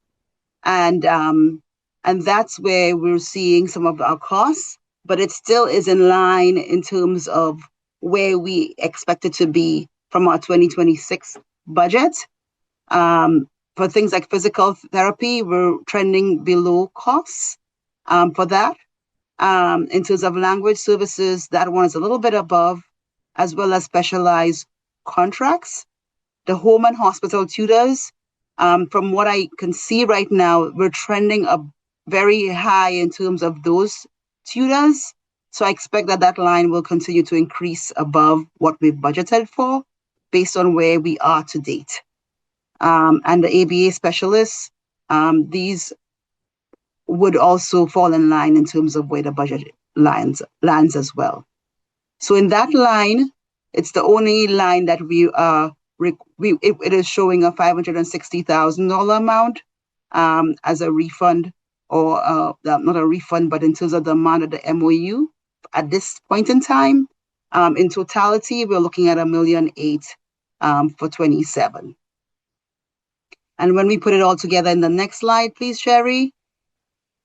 For 27, we're looking at a $2 million amount for the 2027 school year.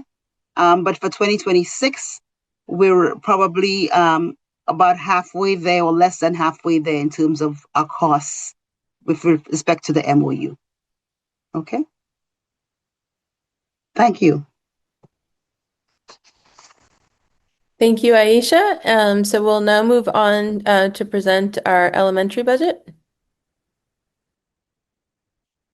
So I did mention that when we were taking a deep dive into our elementary budget, we do track closely our general ed class size and enrollment, given that we have the school committee policy with a cap of 23 for K1 and 25 for grades 2 to 5. I'll just note that kindergarten enrollment is one of the trickiest to predict, and so as we have additional information on that, we will share that with the school committee and refine any projection as needed.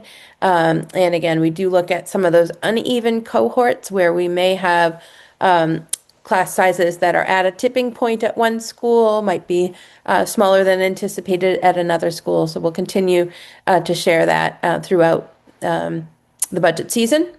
I will note that last year, our anticipated kindergarten enrollment projections were lower than what we yielded.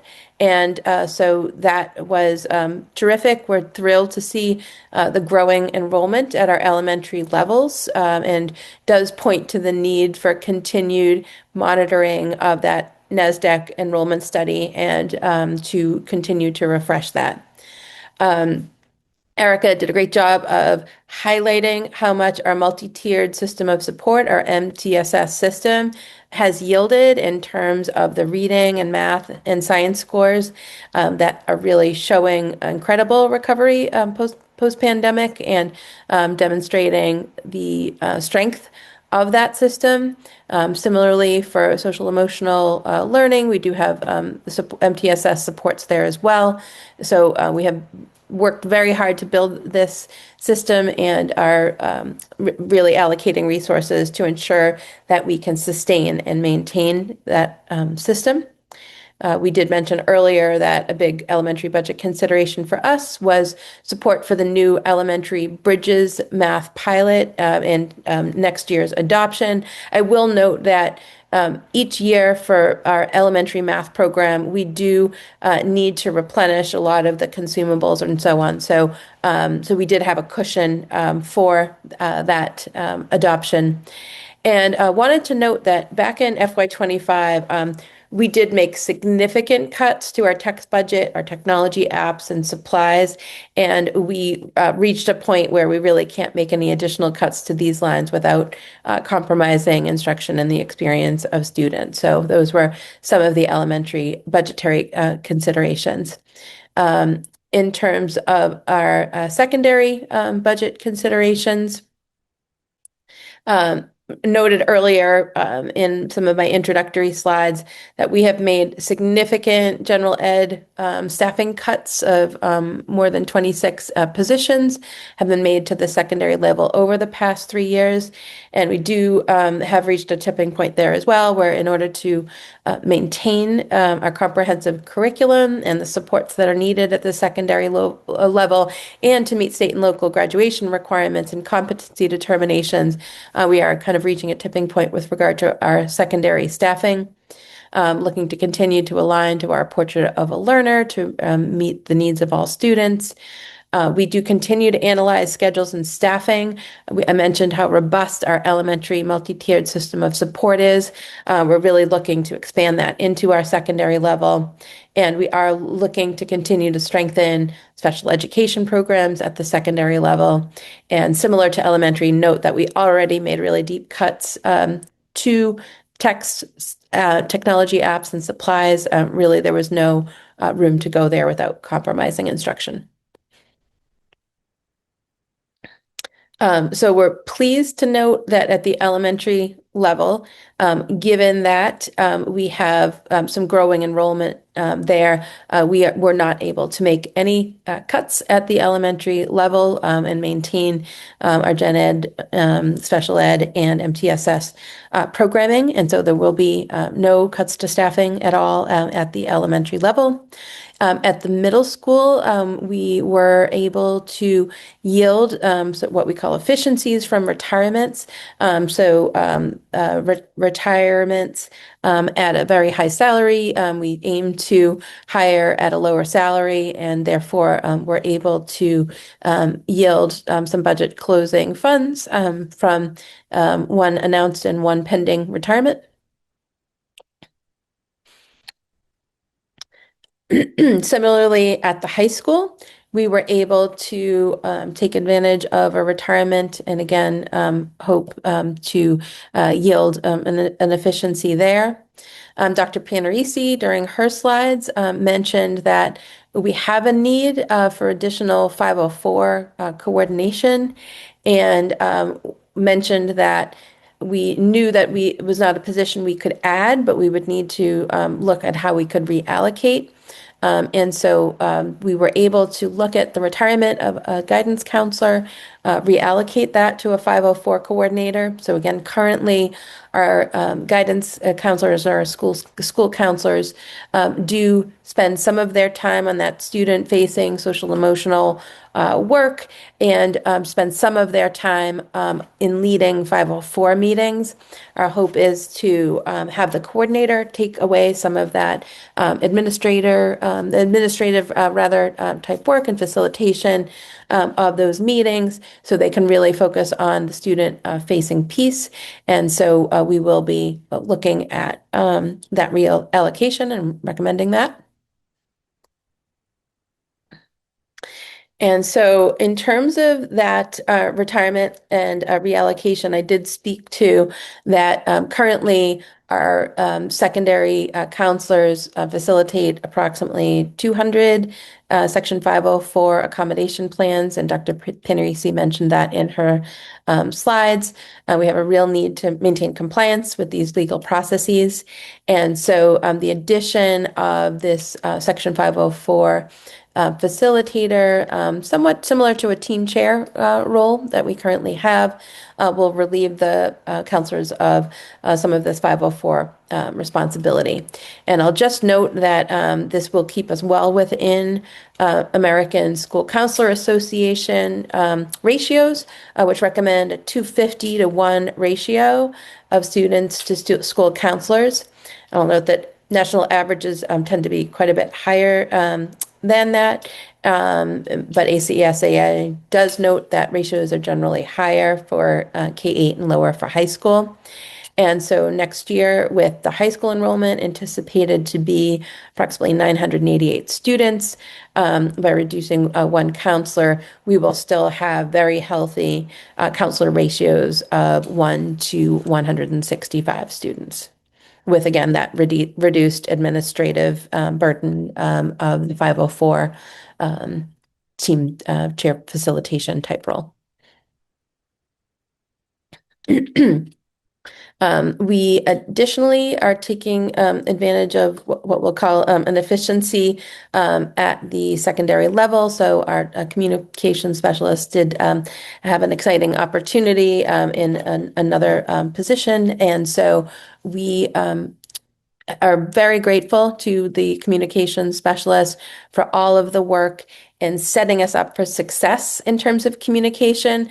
We have some new tools and systems and processes that range from our new website, our SMORE newsletter that all administrators have been trained on.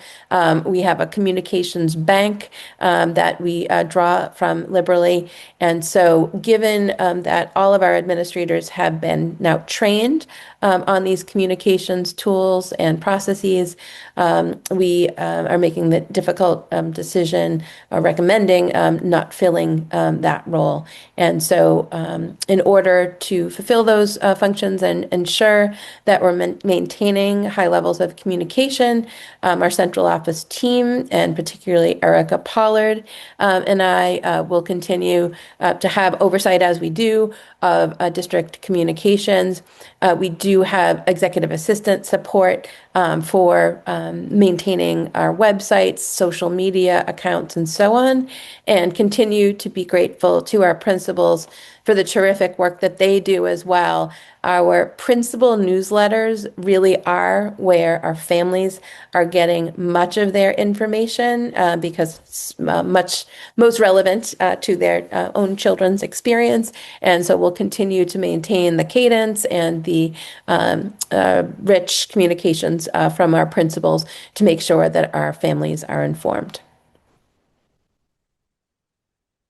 And so again, I already spoke to this proposed reduction. Again, incredibly grateful to have that position, particularly coming off of COVID when the need for communication was so essential. And we are now really well set up with a robust system of tools and procedures that all of our district leaders and central office executive assistants have been trained on. Again, we'll continue to have the oversight that the superintendent and assistant superintendent's office had with regard to the content, website, social media supports being provided by our executive assistant, and again, continue to be grateful to the principals for their really excellent communications, both in terms of frequency and the quality of their communications.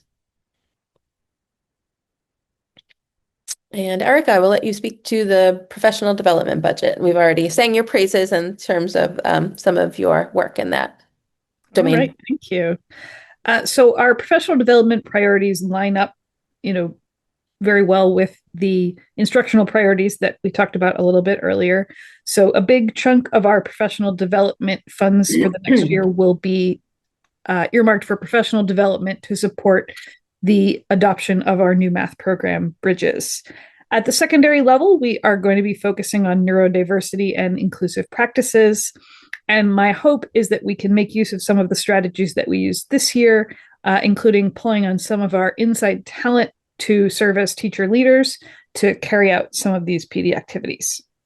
We will, of course, be supporting the increased behavioral needs of our students that Dr. Panarisi pointed out earlier through the maintenance of our safety care certifications and behavior tech training for paraeducators. We will continue to meet contractual obligations for professional development as outlined in the various collective bargaining agreements with the various units.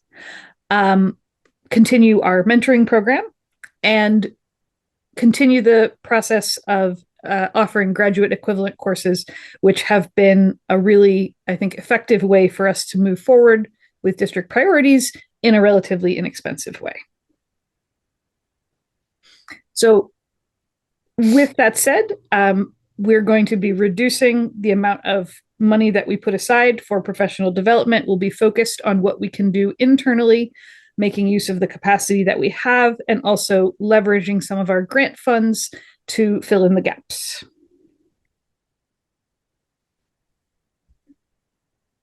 Next up, we have our technology budget.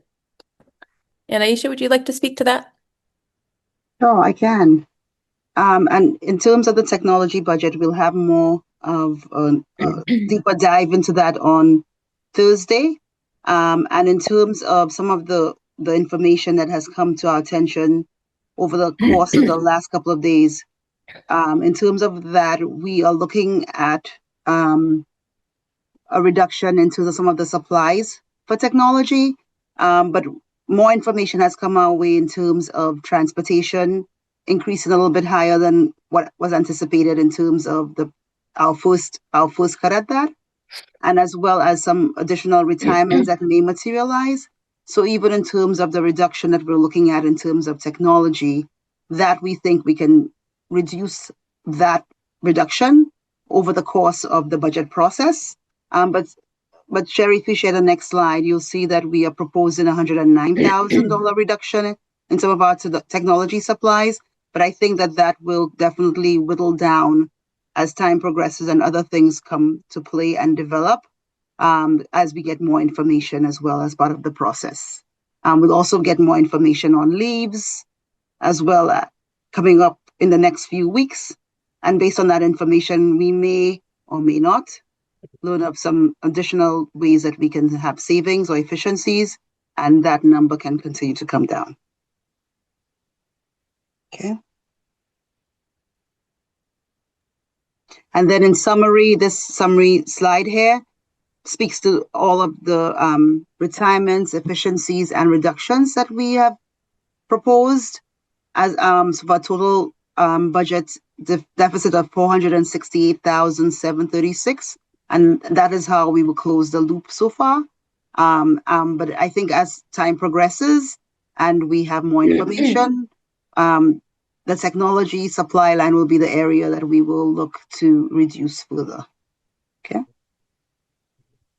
And in terms of next steps, we have a capital outlay meeting on Wednesday this week at 7. And we also have our second budget meeting on Thursday at 6 p.m., where we'll discuss technology in deeper detail, facilities, athletics, and transportation. Okay, thank you. And all the slides and information that we have available today will be posted to the website. For more information, anybody can follow up on that information if they need. Great. Thank you to Katie, Dr. Panarisi, to Erica and Aisha for your very thorough presentations here tonight. Appreciate you going through everything with us. At this time, I think I have some questions, but I'm going to open it up to members of the committee to ask them if they have any questions first. Does anyone in the committee have any questions? I see Matt. Thank you. Let me just lower my hand here. Okay, so echo Jen's comments. Thank you very much for the robust presentation. So I have two questions. I want to make sure I'm understanding I think that there's one recommended add to staff, which I think in the student services. And I'm just trying to understand, there was like the note around last year, there was the difficult decision to eliminate a position. I think this is I'm trying to understand the note there. This is a different position than that, but you were just noting that sort of we did have one additional staff. Can you just talk a little bit more? I just want to make sure I'm understanding that completely. Sure. As I understand it, there were two positions that were put in, one at the elementary level and one at the secondary level, to help with the administration of special education and ensure compliance, and to be able to be a presence inside the classrooms to monitor the teaching and learning. Last year, due to budget cuts, the secondary position had been cut. So I have been trying to cover that, but I do find gaps and I'm not able to do both jobs at once. So I would like to restore that position, but make it so that it's more district level, so that it would be able to make a connection between the elementary school, the middle school, and the high school, so that we can host cohesive alignment of what everybody is doing. Again, also with the compliance piece. The other position, so it would be a reconfiguration of the position that was cut last year. Yep. The 504 coordinator is kind of a cost neutral position, in which the retirement at the high school guidance counselor, who usually does handle 504s, we would have one person at the high school and the middle school who would do all of the 504 meetings and that facilitation. That would free up a great deal of the guidance department's time, because again, there are 350 504s between the middle school, approximately 350 between the middle school and the high school. Yep. So when you're looking at those types of numbers and you're looking at many different people trying to handle that, how do you maintain that? How do you monitor the compliance of that? And how do you ensure the implementation with fidelity, that everything's being done that's on that 504s with regards to accommodations? Yep. Okay, that makes sense. And so I do have a question on the guidance counselor, maybe sort of related, but separately. But the reconfiguration makes sense, because I think there was some feedback and maybe part of the rationale last year on making that difficult decision to eliminate the two different positions. So I'm happy to hear that you've sort of taken a look at that. You could see the value of it, but also thinking through how it can be reconfigured to probably ideally add a little bit more value. So that's helpful. And both explanations are helpful. My question on the guidance counselor piece is, and I don't know if this is to you or to Katie, but what do do we know what our peer schools ratios are? Because I recognize I don't actually know the couple of bodies that you highlighted, but I don't think those are like our peer schools necessarily, like that we typically look at. Are we high? Are we low? Because I recognize budget is extremely tight, but like my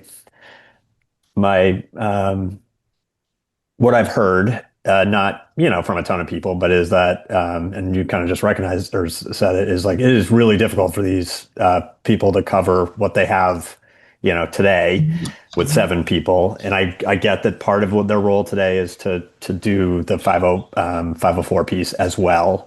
But is there a scenario where we need that role and to maintain the 7 guidance counselors, recognizing that then creates a budget situation where we have to figure something else out. But I'm curious on the 7 to 6, and I think specifically like how do we look compared to our peer schools? I can Well, share a little bit of history and then let Chris kind of pick up from there. So I will say that we did note declining enrollment at the high school. And so the ratios that we'll have uh, do integrate the lower numbers.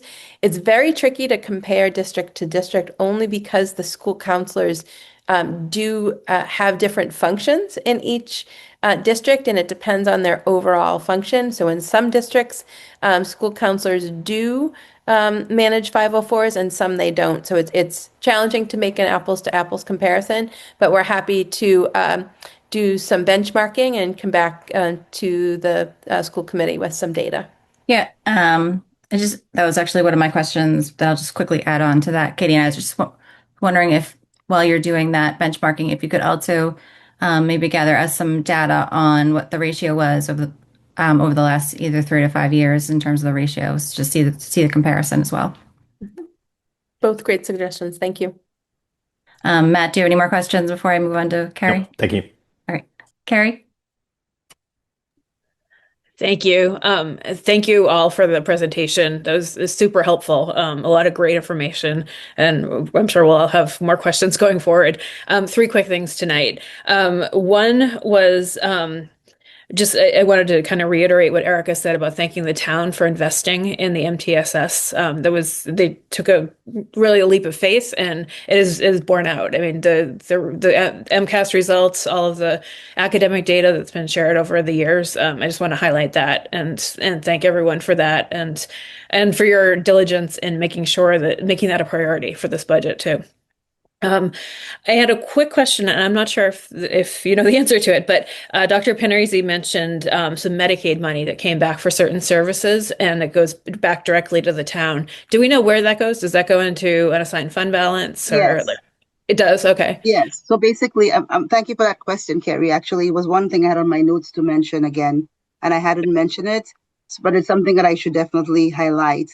In terms of the contracted services and the BCBAs that we are increasing our use of in terms of the needs of the students, part of the Medicaid process that we go through, we actually go through and we provide that information for those students on Medicaid or another, and we get a reimbursement. Last year it was up to, I think, almost $90,000 that we got back. And that goes directly to the town, and it goes directly into fund balance. So that actually provides, I guess, an offset for the MOU in some ways too. It's not a huge amount compared to how much we're getting out of the MOU, but then it's something. Just to kind of highlight that as well. So thank you for bringing that up. Yeah, right. Every little bit helps. So that's good. Yeah. And then the other thing I just wanted to talk about was the communication specialist recommendation. Katie, you pointed out in the beginning that our central office runs very lean. So I have some concerns about you and Erica having to take that on even more than you already do. And the other thing too is that just looking back at the strategic plan, the first initiative and the first spoke of the plan is effective and efficient two-way communication. And I think we all, as part of the strategic plan process, process, everyone acknowledged that the communication has improved a lot over the past. And so I want to see that too. But we also talked about how this is going to be an ongoing goal. So I worry about for a savings of $75,000 that it may be a little bit penny wise, pound foolish if we do that. And I would know that the communication specialist is one of the people that was listed as responsible for that goal as well. We're a big organization. It's $72 million budget and very complex. And thinking of other organizations that are this size and this complex, they would have a communications department, not just a person. So I think we should think about that and see if there's anything else we could do to do it. I think communication is just so key and it evolves over time. And I just want to make sure that we're not putting more on central office than we need to for communications. Thanks for all that. Thanks for all that feedback, Carrie. I wanted to first thank you for your recognition of MTSS and all of that.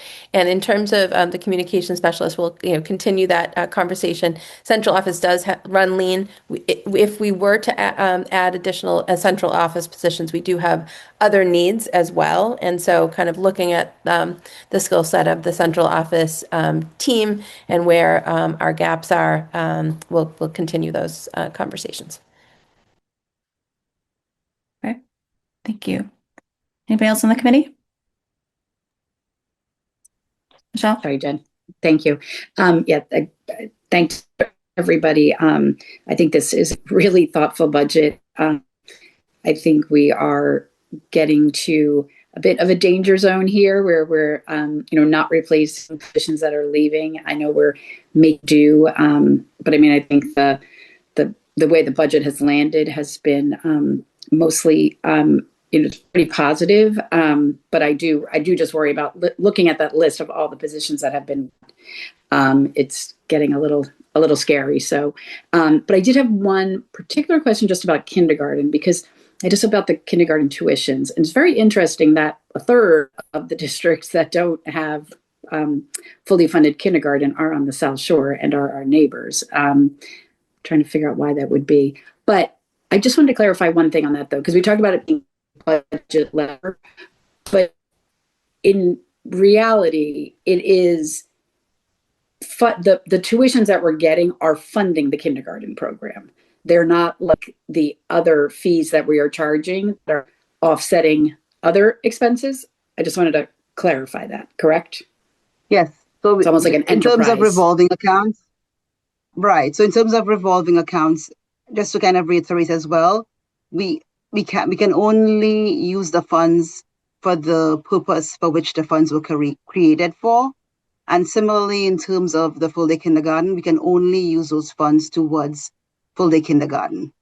And that's how it is being utilized.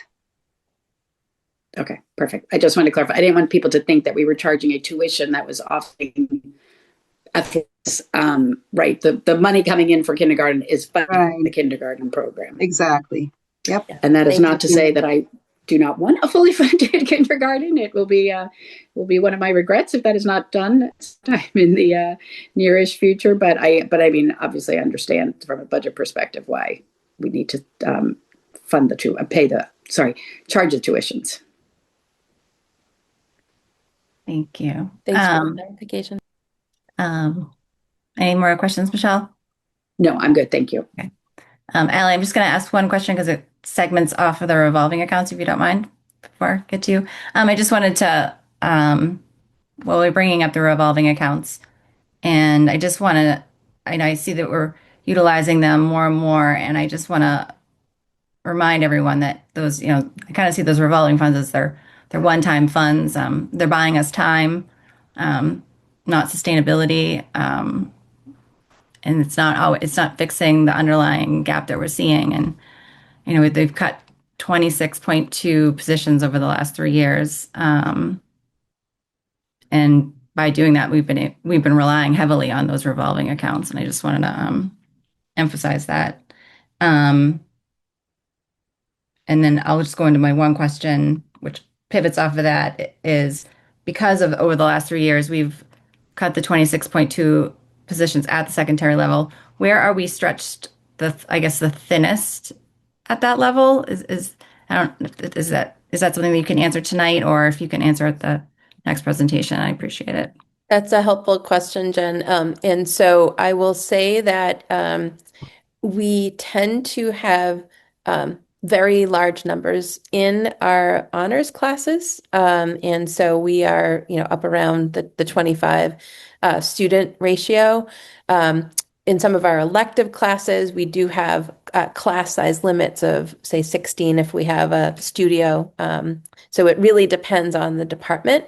I do think that some of our core content areas, we are at a tipping point where if enrollment increases, science classes, for example, labs are built for 24. So if we tip over that point, and we also have in our contract language as well, but really every department, as you saw from that slide, science, social studies, world language, math, ELA, elective areas, the pain was kind of spread out, but it's been felt by all.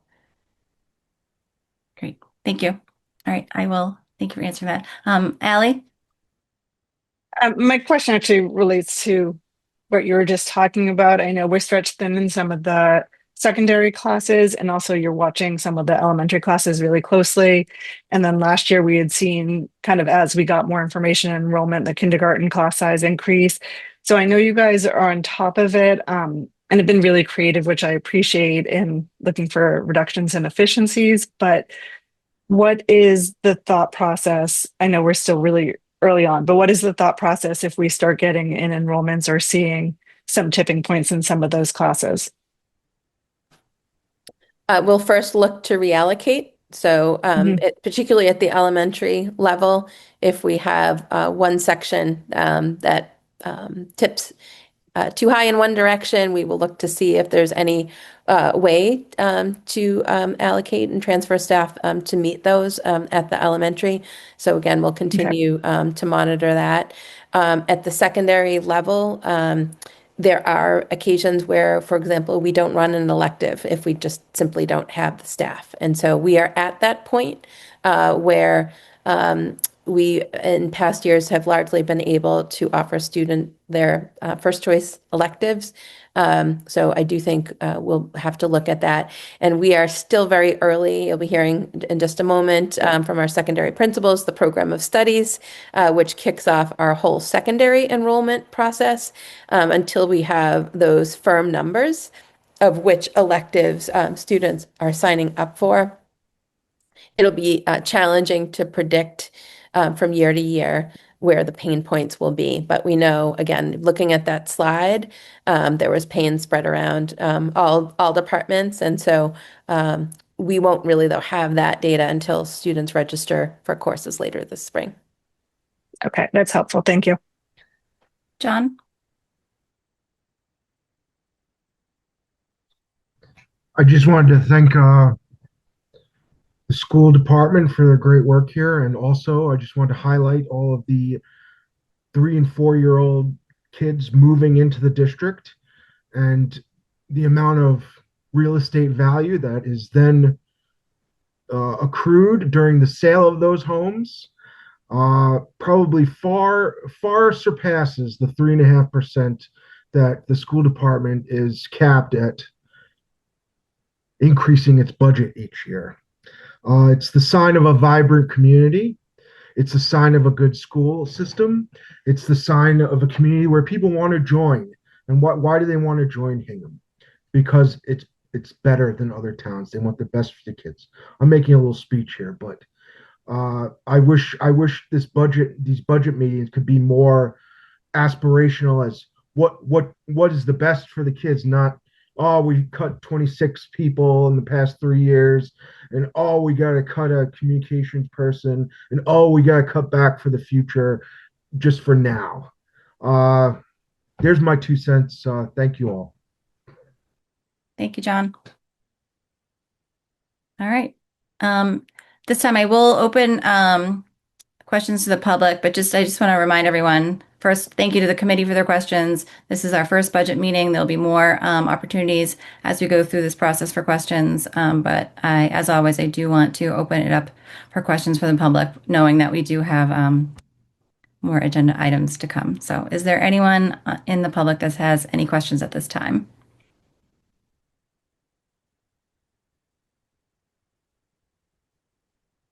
And Carrie, I know you're on the Zoom as well as a co-host. Do you see anyone else? I'm got a tiny little screen here, so I don't No, I see don't. Anybody? I don't see anyone, Okay, Jen. great. Thank you.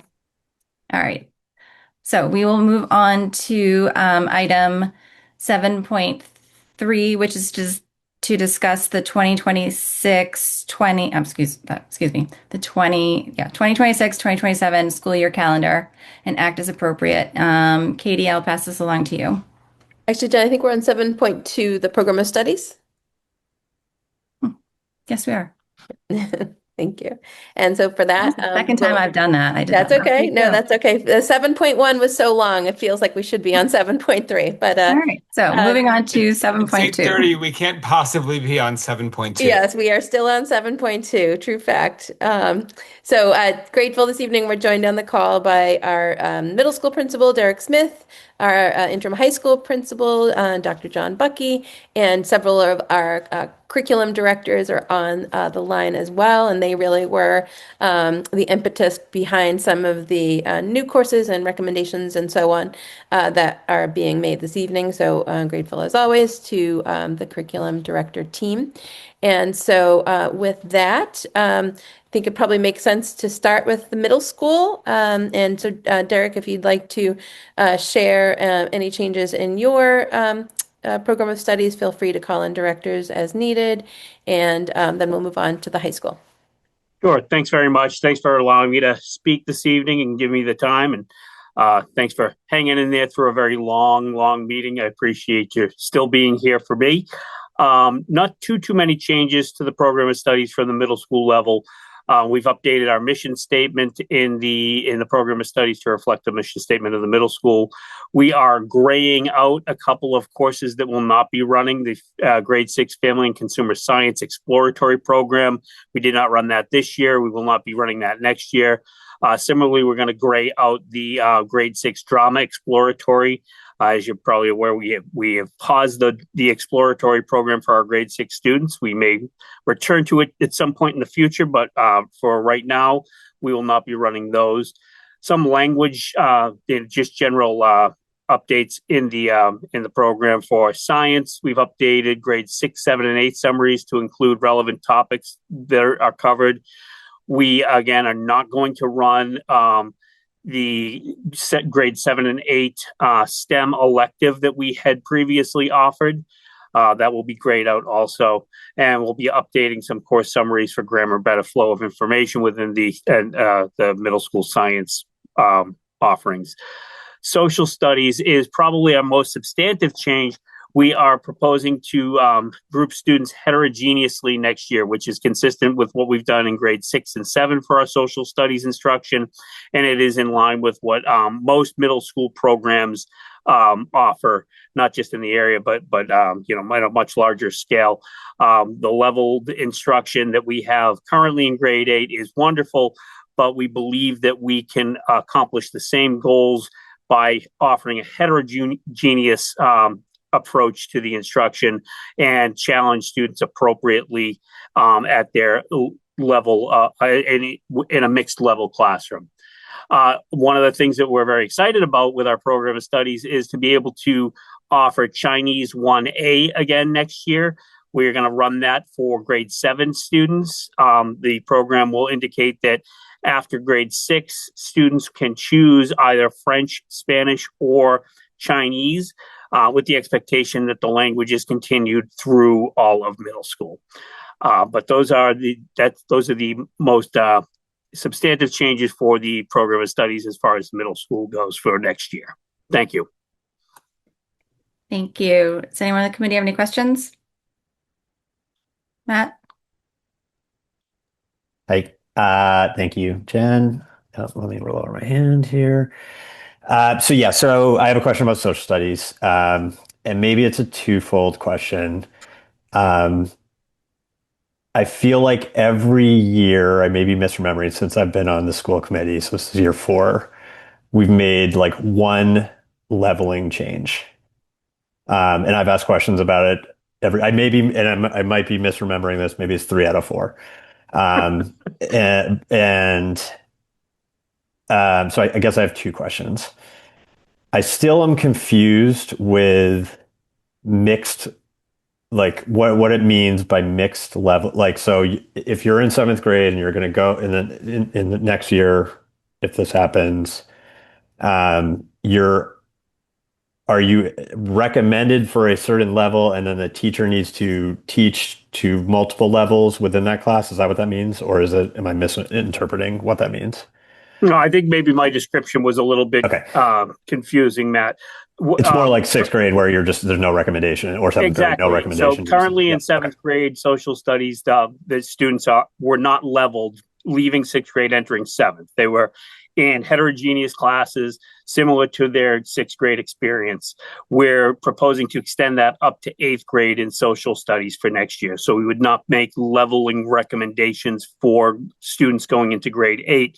However, the teachers within the classroom have the ability and quite skilled at differentiating instruction so that students are taught at an appropriate level for their ability and challenged appropriately as they move through the curriculum as 8th graders. Okay. And then, so I guess I still have 2 more questions. That's helpful. I think, are there some examples? Because I remember having this conversation with Katie's predecessor. I feel like there were certain situations, maybe not in social studies, where there were these mixed levels. Is that wrong? Am I incorrect in that? Or maybe it was math or something like that, I feel like, or...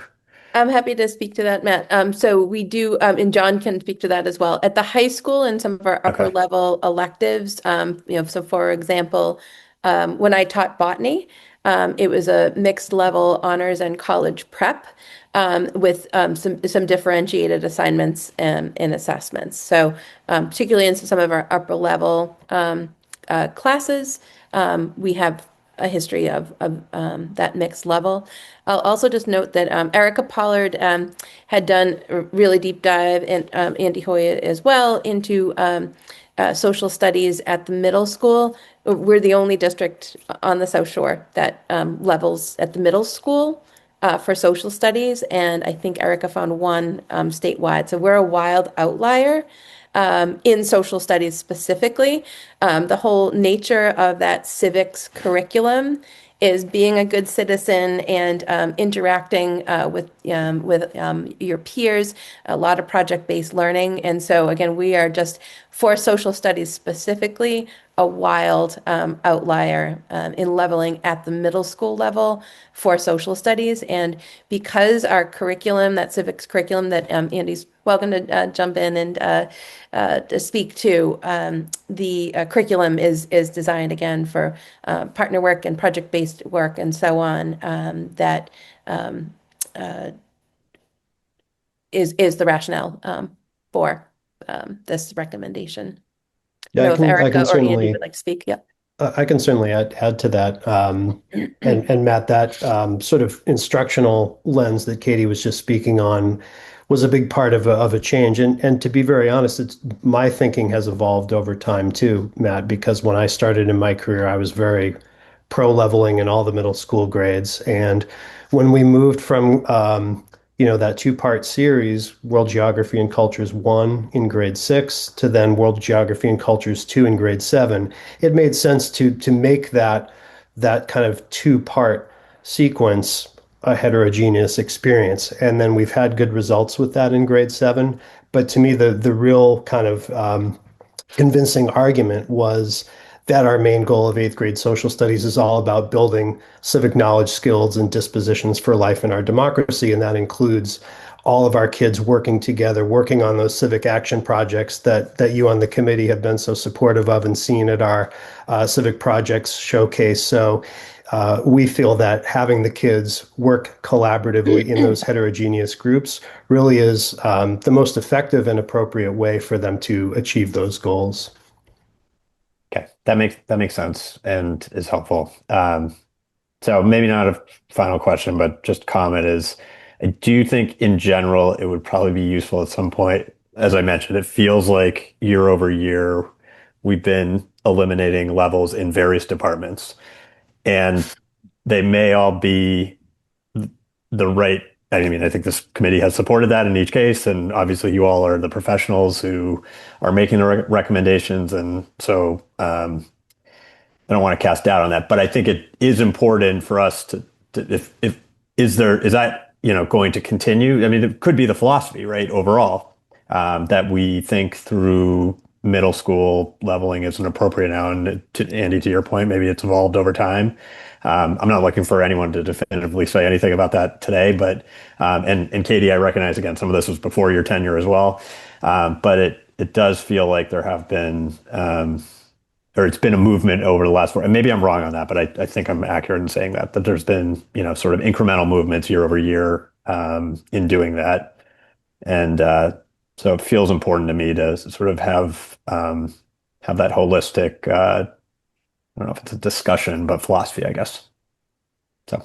I would just say from a pedagogical lens, there's no research or evidence to support leveling in social studies. And again, we're just a wild outlier for social studies specifically in doing that. I did just, Erica had shared with me specifically, Revere and Worcester are the only two, I just misspoke, it's not one district, but two, are the only two districts in the state that level for social studies. None of our comparable districts, none of our benchmark peers do. Again, in social studies specifically, as we're looking to really support those citizenship skills and kind of community-based disposition, there's no reason to separate peers in that course in particular. Yep. Thank you. Makes sense. Does anyone else on the committee have any more questions? No? Okay. I will just add, Matt, I share your thoughts, share your questions. Glad you asked them all. And Katie, thank you for the explanation about the history, especially the data from Erica about the peer towns. That's something I didn't know. It's very interesting, and appreciate you sharing. So thank you. All right. Katie, I'll pass it back to you. Are we moving on to? Yeah, I think high moving school? on to the high school. So High school. thank you to Dr. Bucky for sharing the high school. Or do we want to, oh no, it's all one document, so go ahead.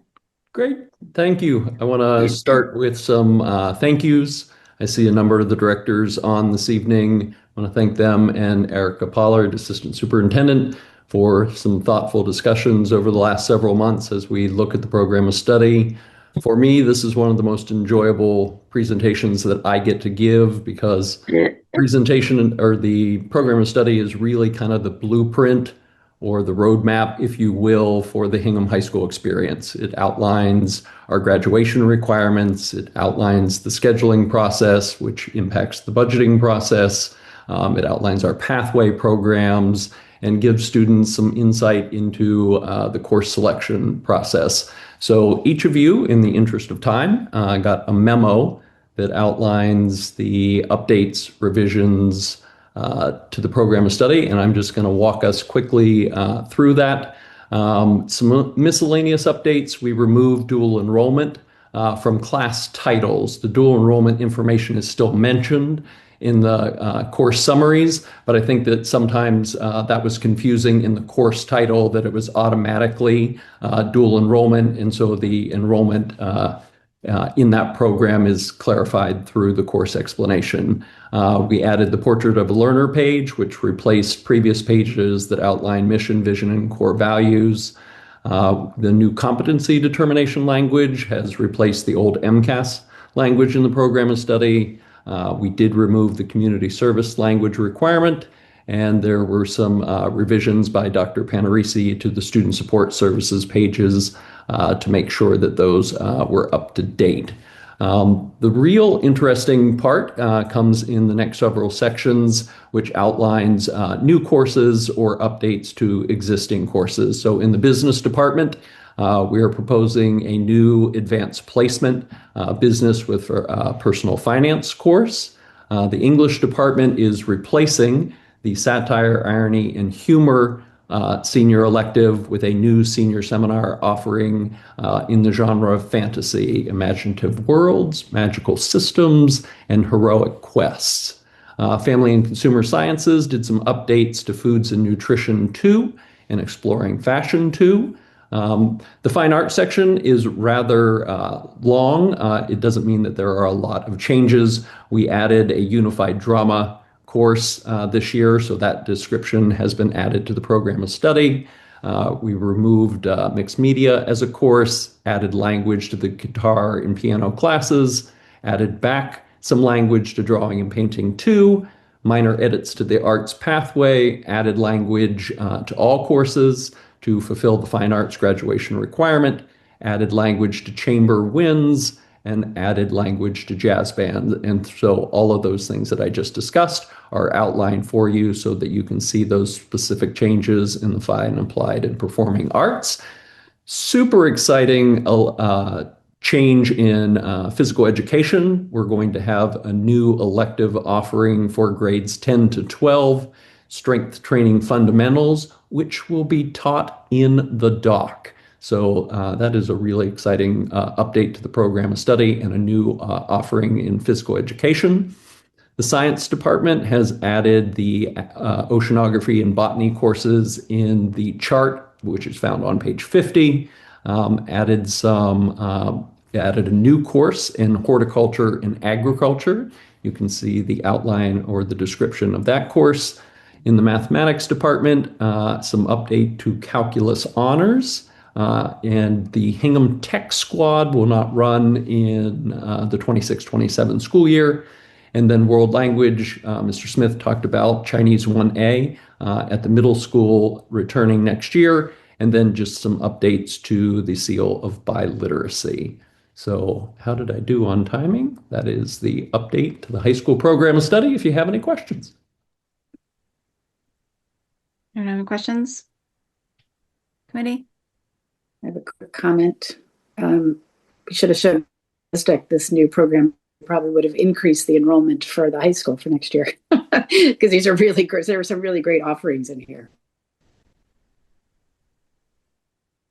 That's always the desire of the high school principal when you present the program of study to have at least one school committee member wanting to go back to high school for one of the courses that you're adding. Well, that might be pushing it. I'd send my kids back. How about that? Great. If anyone else in the committee have any questions? No. Is there anyone in the public have any questions? No. Okay. Seeing none, we do, this is act appropriate, so I will take a motion. I will make a motion to approve the 2026 program of studies for the Hingham Middle School and Hingham High School as presented. There a second? I will second. Okay, thank you. More discussion? All right, all in favor by roll call vote. I'd be able to see you all here. Carrie? Aye. Tim? Aye. Allie? Aye. Matt? Aye. John? Aye. Michelle? Aye. And I am an aye as well. Motion passes. Thank you very much. Okay. Now we're moving on to 7.3, which is to discuss the 2026-2027 school year calendar and act as appropriate. And I'll pass this on over to Katie. Thank you, Jen. So Erica Pollard and I continue to have conversations with HEA leadership about the calendar for next year. So appreciate the school committee's flexibility as we table this agenda item for our next school committee meeting. Okay. All right. Thank you. So this moves us on over to 7.4, which is to receive an enrollment update. Yeah, so in addition to our bigger picture enrollment study from NESDEC, we do provide the school committee with monthly updates. And from month to month, there are generally very modest changes. We might have a student move in, have a student move out. And so our net enrollment change is -5 for the month of January. Great. Thank you very much for that update. Any questions from the committee? Public? No. All right. Next up is 7.5, which is to discuss a proposed Unit A MOA regarding Schedule C1 and C2 clubs and activities, and act as appropriate. Terrific. So at Hingham High School, we are really fortunate to have such a wide range of clubs and activities, really centering that portrait of a learner. And I do think we accommodate almost every interest you can imagine at the high school. Over the years, what we really haven't had, though, is a tight process for when a new club is proposed by students, the process for first piloting and then fully integrating new clubs into the collective bargaining agreement. And so in our last round of contract negotiations, we do have new language that sets in motion a process. And so we did last year have two clubs, one that was brand new and one that had been running somewhat more informally for a number of years. The Jewish Student Union, brand new club, and that really is a robust club with active membership that was piloted last year. We also have our mindfulness club that had been running somewhat more informally for a number of years, piloted last year, and has been a longstanding club that with a lot of interest. So we would like to recommend integration of those two clubs that were piloted permanently into the collective bargaining agreement. We also, at the high school, would like to propose some language changes. So we previously, in the CBA, or collective bargaining agreement, had a number of roles that fell under the category of drama club. We wanted to just clearly articulate which performances the roles were referring to, ranging from our fall musical to our festival play and to our spring production. And so there is some reworking of language on Schedule C1 in the collective bargaining agreement. And then pulling out what was previously called drama club to be a true club and activity. So in addition to the productions, we also do have a drama club that meets monthly with students with that shared interest that functions more like a clubby club and not strictly about launching productions. Similarly, at the middle school, we have had a long-standing art club that has really taken root with our students, and it has been funded informally in a number of ways over the years. Given the real success of that program, we would advise and suggest to the school committee that we integrate that club permanently into the collective bargaining agreement. Great. Thank you very much for that description. All right. Is there anyone on the committee that has any questions or comments? All right.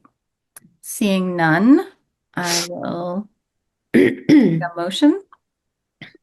I will make a motion to approve the proposed memorandum of agreement with HEA Unit A relative to C1 and C2 of the current collective bargaining agreement. Second. Okay. All right. Thank you. All right. All in favor by roll call vote. Carrie? Aye. Tim? Aye. Allie? Aye. Matt? Aye. John? Aye. Michelle? Aye. And I am an aye as well. Motion passes. Thank you very much. All right. Moving on to 7.7, which is to discuss Foster and East PTO fundraisers and temporarily naming of bus loops and ask as appropriate.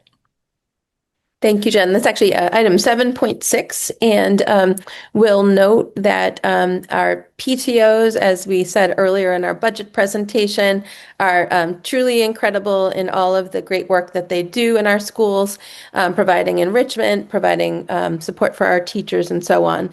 And so at both Foster and East, they have proposed a fundraiser that would allow for the temporary naming of bus loops in kind of an informal way. But given the school committee policy that centers any kind of naming done even on a temporary basis with the school committee, wanted to seek the school committee's approval for one proposal for a Foster fundraiser and one for an East PTO fundraiser, both very similar proposals.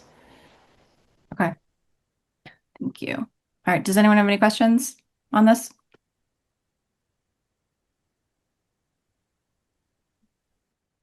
No? Sounds like a great fundraiser. Really fun for the kids to do. All right. And I know policy committee is very busy as of late, but if you ever find yourself not busy, maybe clearly fundraisers like this are not what the naming policy was talking about. So I don't know if we want to think about a carve out or something, but thank you. Thanks. Yeah, it's come up in policy a couple times. So thank you. All right. Does anyone have any else questions? If not, I will take a motion. I will make a motion to approve the temporary naming of the bus car loop at Foster to the Bravo family and the temporary naming of the East to the Moore Avenue. Second. Okay. Any more discussion? All right. Seeing none. All in favor by roll call vote. Carrie? Aye. Allie? Aye. Matt? Aye. John? Aye. Michelle? Aye. Tim? I And I am an aye as well. Motion passes unanimously. Thank you very much. All right. Next up is to discuss out-of-state overnight trips to the. Oh, I'm sorry. We have one person who's just raised their hand. I think she's going to present. On the next one. Okay. Thank you. All right. So we have to discuss out-of-state overnight trips for the Hingham High School robotics team. Next appropriate. Hi, I'm Paula Flanagan. Hi, Paula. I have been the co-head coach for Hingham High School robotics for this is our 13th year. Lucky 13. Hope we go all the way. And so a part of the way the district competitions work is that as the New England district, there are two robotics district competitions, which are 2-day events. And they are held in various places throughout New England. So this year, our two events are University of Rhode Island, and that's in March, and WPI, and that's first weekend in April. The March competition at URI is a Friday, Saturday event. So that would indicate that the students would need to be there those 2 days, including missing 1 day of school. So the need for a field trip. And then the WPI event is over Easter weekend, actually. So it would just be over Saturday and Sunday of that weekend, which wouldn't need them to miss any school on those days. Both of the events, the students will not be staying overnight. So it's not a matter of overnight for either one. It's there will be buses provided to get them there and back to the competitions on both days. But it would be out of state for URI. So that would be the need. And then the third thing that is on the proposal is if we do well, which hopefully we do at those two events, we would qualify for the New England District Championships. We won't know until after the WPI event. So not until like April 5th will we know if we qualify for the championships, but the championships are 2 weeks later. So, or really like 10 days later. So we put in a proposal because the championships are held out in Springfield at the Big E Exposition Center. So we would need to have 2 days of school in April missed if we do hopefully qualify for that event. So we thought put in for the proposal on that now so that it's not a rush thing come April. Thanks. Well, thank you, Paula. I certainly appreciate you describing all three and being proactive and hopefully for the final one. And I wish you all, the robotics team, all luck. Does anyone on the committee have any questions? No, just that I'm glad you submitted all of them because we know you will be making it to championship. Exactly. All right. All right. No one has any more questions. I will take a motion. I will make a motion to approve the proposed field trips for the robotics team to attend competitions at University of Rhode Island, March 19th, 20th, 21st. Also Worcester Polytechnic Institute, April 3rd, April 4th, and April 5th. And also to make it the championships to be held at Eastern State Exposition, April 15th through 18th. I will second, and good luck to the team. Okay. There's no more further discussion. I will take a roll call vote. So all those in favor? John? Aye. Carrie? Aye. Allie? Aye. Matt? Aye. Michelle? Aye. Tim? Aye. And I am an aye as well. Congratulations. Thank you so much. Good luck. Thank you. Good luck. Thanks, Paula. Good luck. All right. See if I can get the next item in the right order here. So next up is 7.8, which is to approve grants and donations. Aisha, do we have anything? I believe we do. Or I guess we already technically did them. We have one for Cape Cod. Cape Cod 5. There's another Cape Cod one, so this is an additional one. Yep.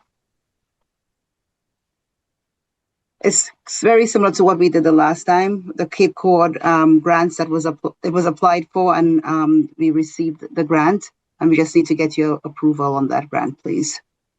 Yeah, it's a science grant. I have the details. Do you want me to make a motion, Jen, and then we can discuss it if people? Sure. Go ahead. Okay. Go for it. So I would move to accept the mini grant of $371 from Cape Cod 5 to fund science educator materials. I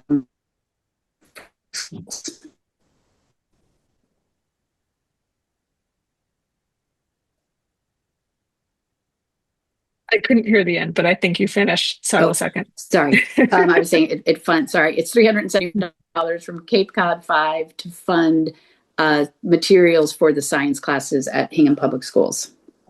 I think it's at the middle school in particular. Yeah, it's at Hingham Middle School in particular. Is there any discussion or questions regarding this? Okay. Seeing none, I take a roll call vote. All those in favor? John? Aye. Carrie? Aye. Tim? Aye. Allie? Aye. Matt? Aye. Michelle? Aye. And I am an aye as well. Motion carries. Okay. I think that's it for, yes. All right.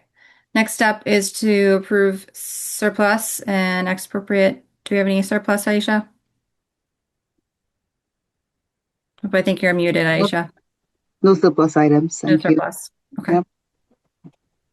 All right. Next up is, sorry, my agenda is all over the place. All right. Question and comments. This is the portion of the meeting where we have set aside time to take questions and comments on items that are unrelated to our agenda. Is there anyone in the audience that has a question or comment at this time? Please raise your hand. Okay. All right, I am seeing none. So we will move on to item 9, which is subcommittee and project reports and warrants signed. All right. Anyone can go. Who wants that? The educational programming subcommittee met last week. Sorry.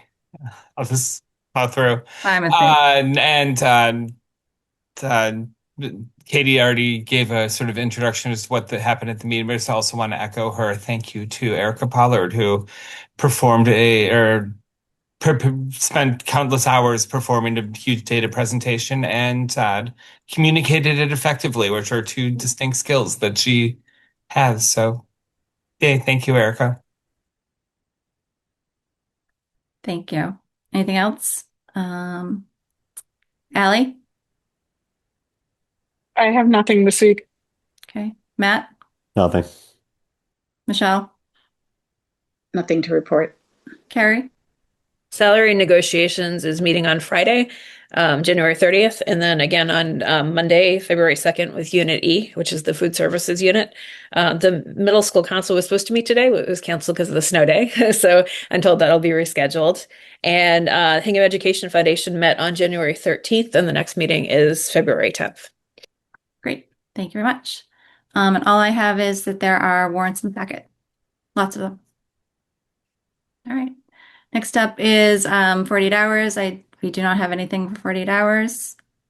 Our next school committee meeting is this Wednesday, January 28th at Town Hall. It's at 7 o'clock. And then we will also have a meeting on Thursday. It's a joint meeting with Capital Outlay Committee. That'll be at 6 o'clock at Town Hall. And item 11 is to adjourn. Sorry, I just want to clarify. Wednesday's meeting is the joint meeting with Capital Outlay, yes? And then, or is it the other way? Because the agenda says the joint meeting with Capital is Wednesday. Yes, it's Wednesday, the 28th. Okay. Sorry, my child is. Okay. Hello. Yes, thank you for clarifying that. Okay. The children can wait 5 minutes for me. All right, item 11 is to adjourn for the evening. May I have a motion to adjourn? Yes, we are not adjourning to executive session. We are just adjourning all together. So I will make a motion to adjourn. I will second. All right, excellent. I will take a motion to adjourn by roll call vote. John? Paddock, aye. Carrie? Aye. Tim? Aye. Allie? Aye. You're right on time at 9 o'clock. Matt? Aye. And Michelle? Aye. And I am an aye as well. Thank you, everyone. We are adjourned for the evening. It's 9 o'clock. Enjoy the rest of your night. Bye-bye. Bye. Thank you.